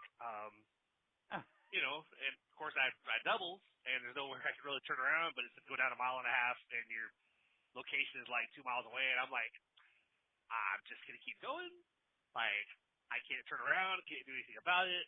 Obviously, this takes me to Love's, so I made it there, but I'm like, so next time I'm going to turn right. Uh-huh. Now, if I had just one trailer, then I probably could made a turn and then backed up a minute and then turned back going the other direction. But doubles, you can't really do that, you know. So it's like, if you start to back up and your back trailer will just swing on you a little bit, you know. Yeah. You gonna be out for a while? Yeah, I'll be out for a bit. Okay, I gotta run in. I gotta use the restroom. So. All right, man. I'll call you back when I'm done. Sounds good. Later. All right, see you. This call is now being recorded. You! Yeah, man, I called back after, like, waited a couple minutes to call back after it first disconnected, and it went to your voicemail. Oh, you tried to call back? I didn't even. I did. I'm like, you must be in that dead area that you went through on the way there. So I was like, give it some time. Yeah, one sec. I just pull into a Love's, or actually, I'm pulling out of a Love's to pull in to hit the bathroom, and I actually found one of the phone mounts that goes in your vent. You know, where you clip it. Oh, the vent. Yeah. Got that little hook or whatever. So like, I didn't like the part that the phone actually went into as far as the app. So I basically the one I'm going to throw away you can swap it out. Yeah, so I swapped that one out with the other one because that was a little bit better. So now I'm like, hey, cool. Now I actually got it. I don't like necessarily it covering the vent, you know, being in front of the vent, but you know. Yeah, that's how I have one of my pickup is a vent one. Now, like how it covers the vent, but there's really nowhere else to put anything in there, and I don't want to put it in a windshield. So yeah, I mean, they make them ones like you could spend a good chunk of change on that like mounts to your dash or whatever. I'm like, nah, I'm not fucking doing that. That, like, you know, there's that space in the middle of your dash. You know what I mean? A little like area. Like, yeah, I'm spending like $90 on a fucking power mount. Get it? Man. Well, and like I really like the one that goes in the cup holder that has the extra cup holder part, so that way it doesn't take up the cup holder. But yeah, these cup holders in here, like when I was trying to put mine in there, I guess they're shallow enough that it didn't want to like. I couldn't tighten it up enough to have it actually be tight in the cup holder, so that's why this time I said, you know, I'm just going to go with the vent one. And now that I got the actual like the adapter that I like on the other mount that's in there, it sticks out about as much as the Omnitrix computer. So it's like not way out of reach, but it's not like right up flush against the dash either. So it's not bad. So and you're in a Volvo. In a Volvo, and I was gonna wait and try to use points to pilot, but you know, if me trying to find an iPad stopping at like 5 or 10 pilots and not seeing a single one, I was like, yeah, I don't know if I'll even find a mount at a pilot that I want. And I saw one here at Love's, and I was like, it was $18. So fuck it, I'll go ahead and buy one. You know, that way I have it in here. There you go. So yeah, fuck. I was like, oh well. Yep. That way, at least I'm set up, you know. Because I like the one I have in the RAM, but that one literally, like, you have to have it plugged in because it won't even open up. Like, it's electronic and it's wireless charger. So like, you have to tap the front to like have it open up. So you put your phone up there, it'll close on it. But I would rather just have the just the mount itself and not worry about like, hey, I have to have power to it. Because I don't want to always be charging my phone, I know. Yeah, I'm trying not to do that with the new one. You know what I mean? I'm charging it up fully and then letting it die pretty much. And Conditioning the battery. Yep. I last charged it Saturday into Sunday, and I haven't charged it yet. I mean, I'm at like 23%. Oh wow. But I was on it all day. Well, not all day yesterday, but I was quite a bit yesterday and this morning. So Yep. It's actually a lot better than my old one, that's for sure. Be on it for like an hour and that thing's dead. Yep. But it'll last all day if I don't touch it. Yep.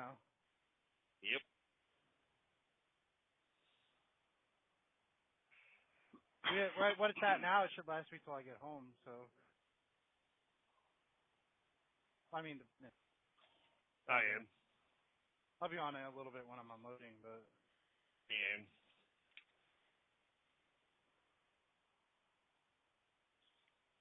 yeah.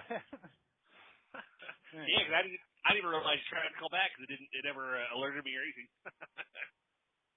Yeah, wow. I was like, at least a missed call for me. I mean, I wonder if I go into Google Voice if it'll show that I missed call. Yeah, probably. So it's weird. I don't know. But you know how it is, man. At Love's, I had to take advantage of. I was like, ooh, they had one bacon, egg, and cheese breakfast taco. I was like, oh, hell yeah, I'm snapping it.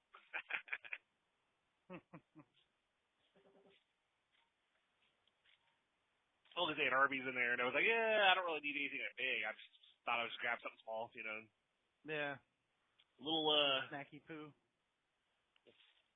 What do they call it? That's not the safety siesta, but safety snack.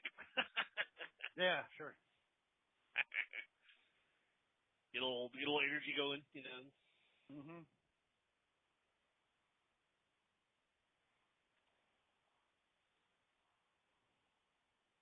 Oh, we're up to 93 feet. Hey, sweet. Yeah, it was 95 yesterday. I'm just glad I got showing this 83. AC fixed. Oh wow. Glad I got this AC fixed when I did. Well, it never worked since I had it. Damn. It had 63 miles on it when I got this truck. It worked because I got it in November. Oh, I got you. Yeah, so I didn't really need it then. But when I started needing it, this shit wasn't working. Yeah, it was. I don't remember if I told you that or not. It was. They actually got a tool from Freightliner for this exact issue with these newer trucks, like 24s and 25s. Damn. It's a known problem, so they give out this tool. It's some wire or something. It's not like snug or whatever, and this tool crimps it or some shit. I don't know. The mechanic was explaining it to me. He's like, yeah, pretty much. Anytime somebody comes up with a 24 or 25, I gotta break this thing out. And he was showing me his arm. He had cuts on his arm from the wires and shit. He just got to stick his hand in. Oh damn. Yeah, shit, man.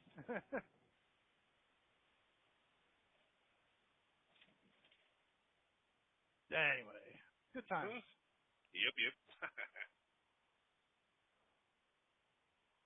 But it's pretty bad when the manufacturer sends you a special tool. Hey.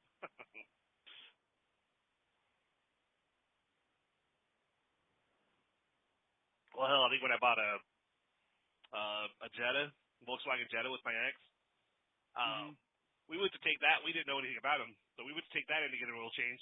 I was you can't just go to anywhere with one of those. Yep. Could you? I mean, don't know. Hell, this is this is before we got married, so it's 18, 19, 20 years ago. back when oil changes were actually like pretty cheap, like $20 to get an oil change. Yeah. And that Jetta was like 85, even when other things were cheap, because we have to get a special tool to do the oil, and we're like, oh fuck, all right, what the hell did we do?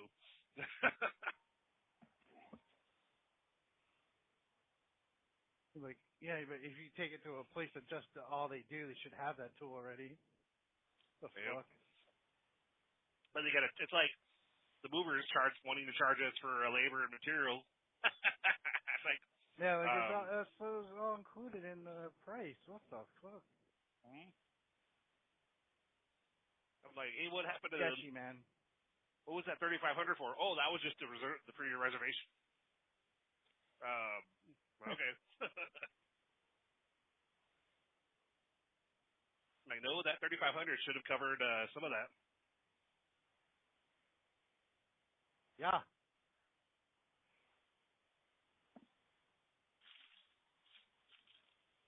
Always something.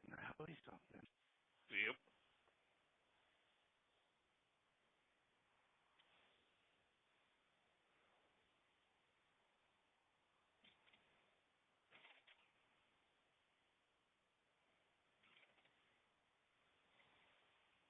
Oh, wow. 17 miles to go. Sweet. Yeah. 126. There like 9. Bullshit. Yeah. Well, you didn't. Well, I don't know. What time did you come in? A little bit after 1. Okay. Yeah, I was like met up at 1. Trailers are loaded by 1:30. Technically could dispatch by 2, but I didn't get out of there until probably 2:30, 2:40 because I was trying to, when you're in a new to you truck and you're in a new yard and stuff, and it was like I was trying to figure shit out. I hear you. And you're trying to like get on my schedule right now. Yep, pretty much. And then trying to get directions when you're at a new hub in the dark, where you can't exactly see what's around there. Like when you go to a place in the daytime, it's easy to be like, all right, cool, we got to go down this street, go down that street, whatever. Like I took that turn and realized, oh, no trucks, fuck.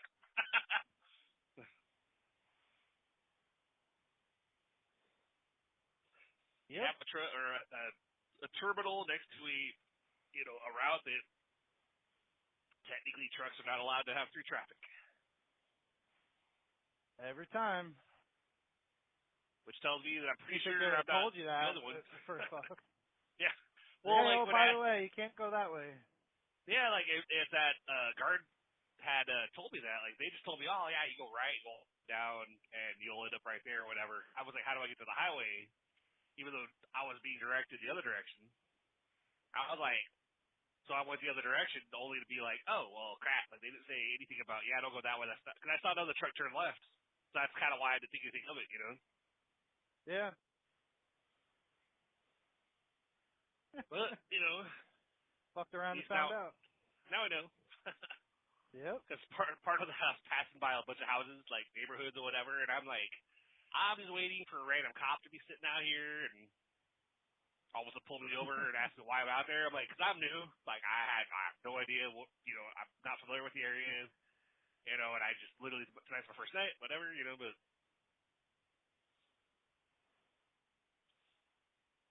Yeah, I mean, my GPS told me to turn here.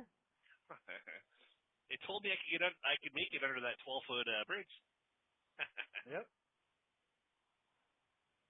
I've always wanted a convertible, sir.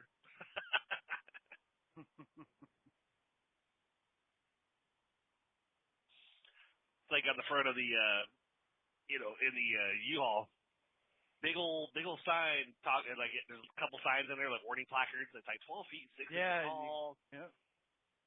And it shows a picture of like the U-Haul at a drive-through with that sign you go under, and how the top of the U-Haul would actually be against that sign. It's like not, it's showing that you're not, you're too tall to go through a drive-through. I'm like, well, I wouldn't be able to turn around the building with that truck anyway, because, I'm not just the height, but the length, you wouldn't be able to make that turn. Well, the thing is, people have tried, and that's why they have to fucking put that shit on there. Yep. Because, you know. Yep. Do not eat Tide Pods. Do not drink. Yeah. Ricco. Do not. Coffee is hot. This coffee is hot. Yeah. And since we're Sue happy.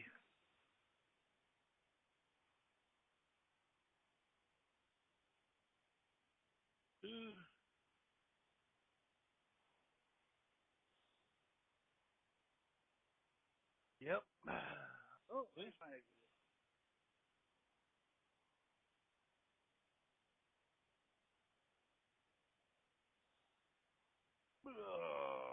Yeah, the loves I pulled into, I was like, damn, this is like they had a lot of parking, but they only had like four fuel lanes. So it's like they look small, but then they probably had like 50 spots, and it was like you had like 40 or so going on one side, and then you had about 10 or 15 out the end. But then they only had four fuel lanes, so it's like it felt like a small Love's, but then parking wise, it felt like halfway decent, you know. Yeah, you see smaller Loves with more fuel islands, you know. Yeah. I guess it's all about where they're at. You know what I mean? They probably not necessarily need all that. Yep. Pumps. They don't need 8, so.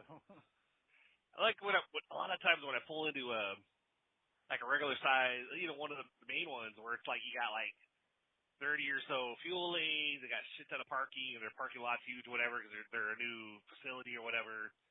A lot of times especially because I have doubles, a lot of times I might not be able to pull forward far enough because I'll still be back here near the pump a little bit. So yeah. I'll if there's nobody out there, I'll park at the pump. You know, obviously I won't do it if it's busy because I know the other trucks are waiting. But if there's like nobody there, I'm like, well, I'm gonna park back here while I run in really quick, so that way I don't get somebody behind me. Because I've had that happen. It was like a couple days before my last day out there in Tennessee. I pulled in his Loves, and I went ahead. I thought, fuck it, I'll go ahead and pull a little bit forward. You know, I literally was just stopping for coffee and get food. And I park, and I go inside, I hit the bathroom, you know, in and out quick, nothing too long. I come out of the bathroom after like maybe 5 minutes, not even 5 minutes, and they're already over the intercom. Yeah, FedEx, would you please pull forward because somebody would like to leave FedEx? And I'm like, oh yeah, I remember you telling me about this. Yeah. Yeah, it's like, so I was like, are they talking about me? Because I don't remember seeing another truck out there. And so I went over to the fuel desk, and I'm like, what truck are you talking about? He's like, oh, that one right there. I'm like, yeah, that's me. I literally just parked there and came in. He goes, well, he's trying to leave. Or he said that you're blocking him in and trying to leave. I'm like, he just pulled in behind me and was walking in. Like, you know, like, he can, I literally just get coffee and food. Like, what the fuck? And he's like, well, I don't know. And I'm like, so I said, all right. I circled around, and as I circled around, he pulled forward to the line and parked. And I parked at the fuel lane behind somebody else, and then I went in and came out, and the fucker was still sitting there or whatever. And I'm like, so he parked and came in and complained, only to move forward to the line. I'm like, I'm like, really, dude? Yeah, he didn't get fuel. Nope. What a dick. So that's why that's part of why Yeah. I don't bother pulling forward half the time, because I'm like, you got dicks like that that are just going to be like, fuck them. Oh, I'm trying to pull forward, but FedEx is blocking me. And I'm like, I just got here like 2 minutes ago. You can fuck off. Now, No, I mean, you know, you did the right thing by pulling up. Because you know, I can't stand people that just pull up to the fuel island, don't even get fuel, and run inside. Yep. Especially when there's a room in front of them. I mean, I get the whole, you know, you got a longer hookup or whatever, but yeah.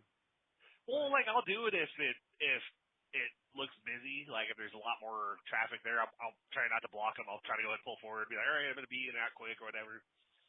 Yeah. But if there's like only a couple trucks there and there's like 2/3 of the fuel spaces are open and there's nobody up at the front line, I'll just park at the fuel lane because I'm like, well, I'm not blocking anybody in. There's all these other fuel options. You know, I'm still going to be quick, but at least this way I know that I'm not going to be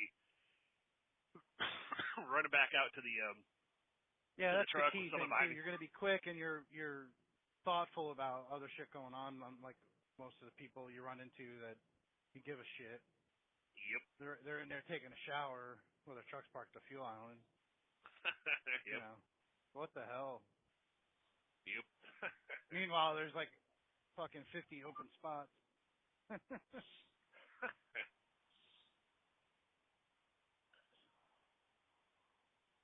Much work walking across that parking lot.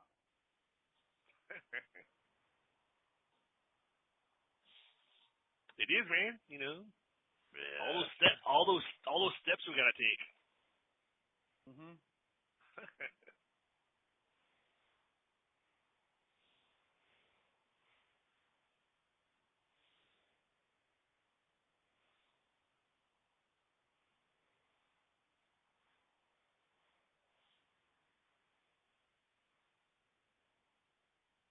Shut up. Motherfucker got in front of me.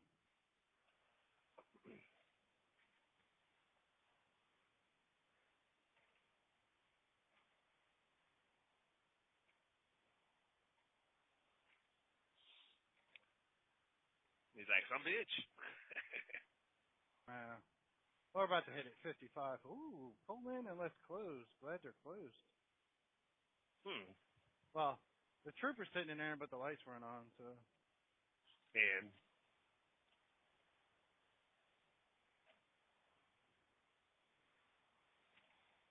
This one, it actually, they just redid the fence or something? I don't know. He must be on lunch or something. Sitting in there. Yep. Eat those donuts.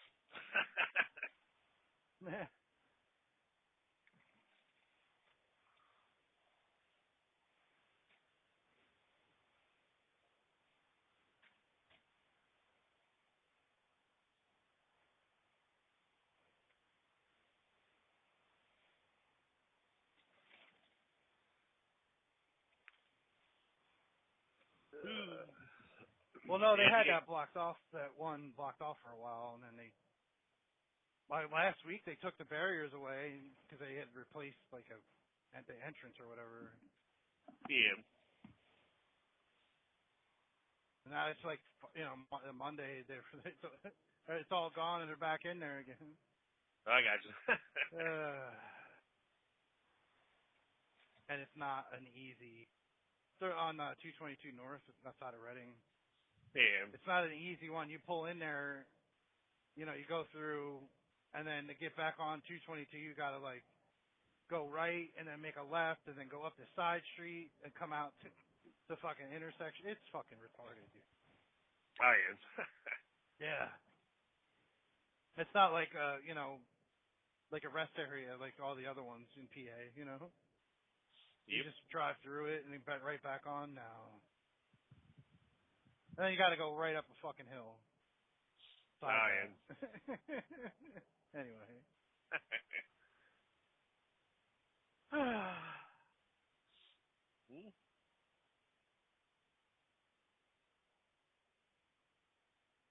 Good times. Yep.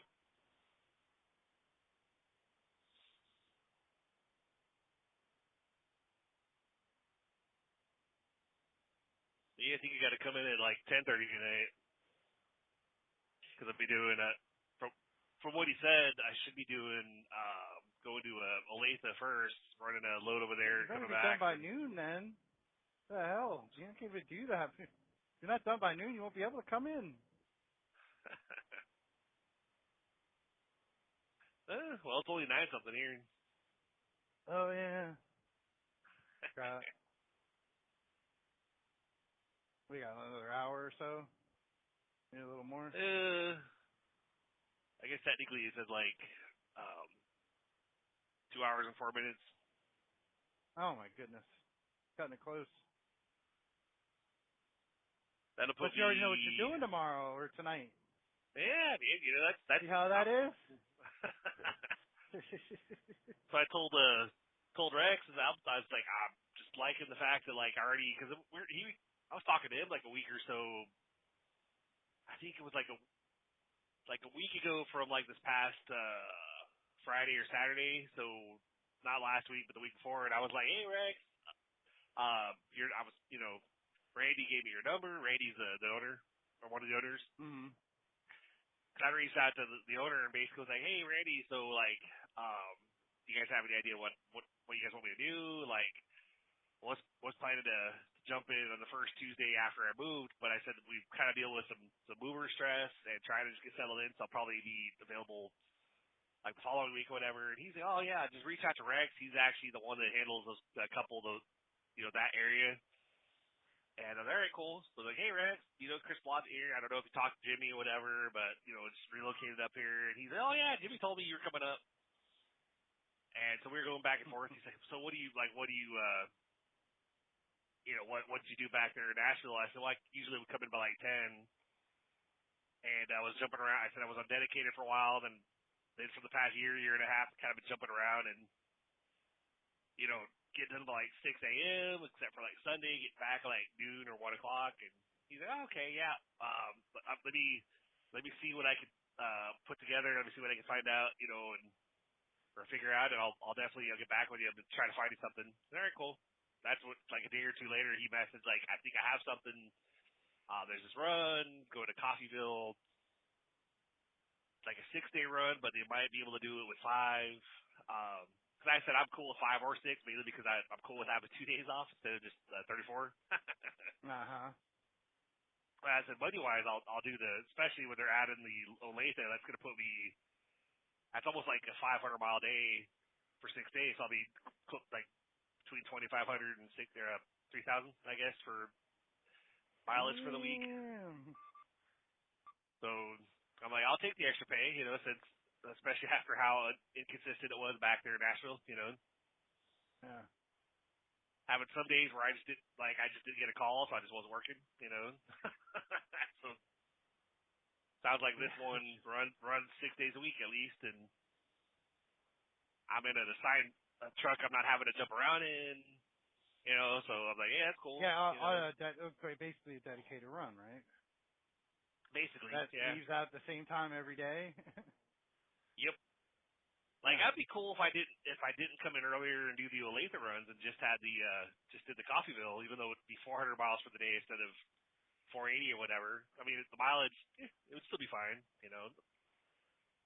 I mean, yeah, the extra 80 miles in a day, that adds up, but, I would rather have a longer time at home before I come in again. Mm-hmm. Like, if you get home when you're tired enough and you don't have to come in until 12:30, 1 o'clock to start getting ready to get loaded, and I would just sleep later, or I'd get up and hang out with the fam, because I tried to lay down last night to sleep a little, because I was initially told that we're coming at 10:30, me and Bob to meet up at 10:30 at their office, but then I laid down at like 7 something after trying to figure stuff out with the washer. Set my alarm for like hour and 45, set it for like 9:15, figured, well, I got to get up and, probably leave by like 9:45 to at least get to the FedEx hub. But woke up before my alarm to look at my phone and saw that Rex had added me and Bob into a group chat with him. And was basically like, yeah, this is what's going on. Like, you guys, you're going to be Bobby at 10:30.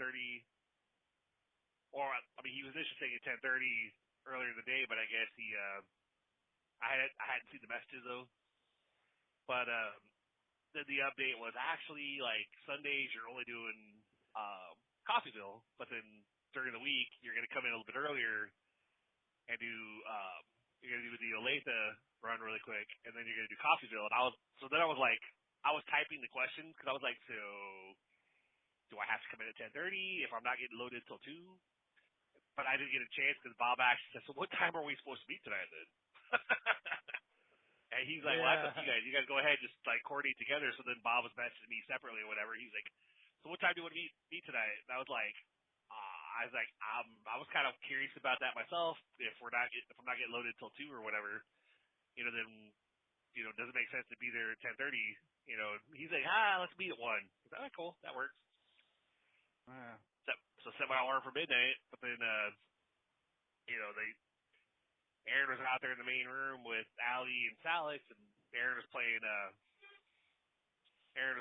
Mario on the Switch, and Aaron's the kind of video gamer that kind of gets very, very animated and interactive. Oh yeah. Whenever if like she dies or like Mario doesn't do what she's trying to get it to do with the control, she'll be like, God damn it, Mario! What the fuck, you fucking loser! Run up Yeah. It's like, oh, I got a story about that. what with the? Oh no. Oh no, with me. Doing that Game of Thrones Kings Road. I was doing this boss fight 2 days ago, and I mean I was doing good, but like it kept fucking like glitching out. Like I would do is I'd create space, you know what I mean, so I could throw a dagger at him, cause some damage, you know what I mean, and stun him a little bit. Yeah. And then next thing I know, he's in front of me, like he fucking glitched out and like kept like doing like half like taking half my health. I'm like, what the fuck? This is fucking bullshit. You know what I mean? I'm like fucking. And then that was on Saturday, and then Sunday, Sophia, just out of nowhere, she's like, "This is fucking bullshit." I'm like, "Whoa, whoa!" But like in her kid voice, like you couldn't, like she can't quite pronounce it. You know what I mean? But you knew that's what she was trying to say. And I'm like, no, you can't say that. This is fucking she's at the repeating. She's at the repeating phase, where she'll repeat anything you say. Oh, so yeah. now it's like, a little spongy. Yeah. I was like, I guess I gotta calm down with that, huh? But yeah, I totally can relate with Aaron and. Yep. Because like there was something up with that, you know. I'm like, this is not cool. And then like, so obviously I died and I was pissed. Yeah. And then I gave it a rest and then went back into it. Like I shut it down, the game down. Yeah. You know what I mean? Like something was going on. Yep. And then I went back in and redid it, and it was, fine. Yep. And it was just like I'd say it was a boss fight. It was just a bounty. Like you have these side missions or whatever. That's all. Yeah. But it was like the hardest one I've done yet. You know what I mean? Yep. But that game, it kills me, man, because it's so hard to do without spending money. And I haven't spent any money on it yet, and I'm really not planning on it. But I'm like, I have a point now where I've done everything on the side that you can do, and like barely just have enough. They call it momentum. Like just barely have enough momentum to like continue the story. Like I did all the side quests, I did all this. Like I'm doing these bandit camps and stuff over and over and over again, trying to get some more momentum. I am. And it gets old. I'm like, this is how they get you, man. This is how they get you. But like, if you're like, I figured out some of the mechanics and stuff, so I gotta be patient, is what I need to do. Yeah. I'm trying to kill them too fast, and when it comes to boss fights, like you can't do that. You got it's the long game. You gotta play the long game. Yep.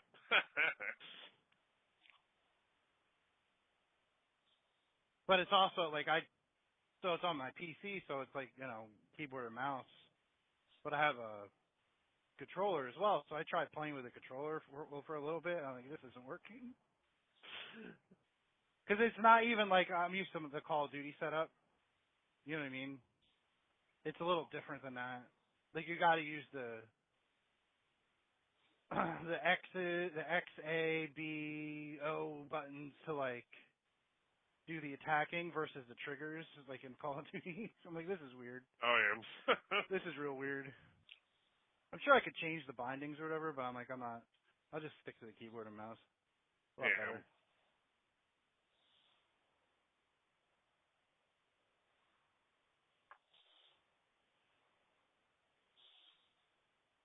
Which is, how when I first started gaming back in the day, it was always keyboard or mouse. There was no.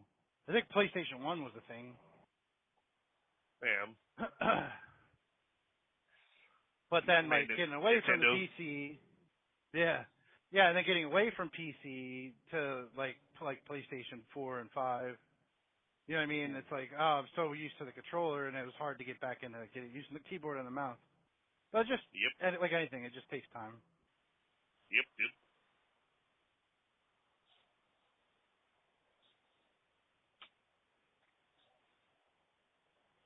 But I got the controller to play Call of Duty on the PC because it's hard as fuck to play on keyboard and mouse. It takes time, and I just didn't have the patience. Oh yeah. So I got a controller that plug into a USB port. Yep. Makes sense. Yeah.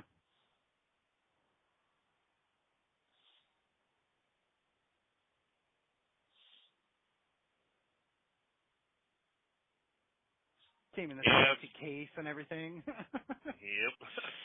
When we were, packing shit up and getting ready to try to move, we were joking around with, like, I wonder if we're going to find such, because, like, way back, I'd had a PlayStation Portable, the PSP. Yeah, I still have one. Yeah, I have one. And I, because I had the little case that had, just some games. And then I had a separate case that had, like 5 of the movies that you can watch with it. Oh, yeah. I have Superbad still. Yep. But, for, like, the past probably couple of years, I joked with Zoe, like, I have the movies, but I didn't know I didn't have the games, and I had no idea where the PSP was. Like, I hadn't seen it in a while, and I was like, at one point, it was just gone. She's like, I think it's in such and such closet, or, the hall closet or something, or, it's probably, maybe it's under the one of the couches or whatever. I was like, yeah, probably. I was like, watch, when we move, we're probably going to find random stuff that we hadn't seen in years. We found one of the switches, because when I bought the main switch, I bought the regular one that comes apart, whatever, that you can play up on the TV or play it, Oh, yeah. And then I bought 2 lights. So I had, like, 2 of the light blue light versions, and then I have one of the main ones. And at some point, because Zoe had like most of them, actually, I think at one point, I don't know why she had all 3 of them in her room. She had, like, I guess she'd play one game on one, and she had other games on the other ones. And so it was like Zoe, like, I didn't buy those all for you. Like, those are the family switches. Like, well, fuck, She's like, well, I'm just, like, you guys aren't playing them, and blah, blah, blah. I'm like, yeah, but why did you need 3? Like, 1, I understand. Okay, fine, But then at some point, I guess, like, she, they were in her room, and she wasn't really playing either. And so I kind of, like, and one of the Switch lights, she didn't know where it was, but the other one was there, plus the main one. And so at some point, I literally walked in her room while she was, like, on her computer or whatever. And she had the main one and the Switch light both sitting on her dresser. And I literally walked in and basically grabbed the Switch light and the charging cord and said, I'm stealing this.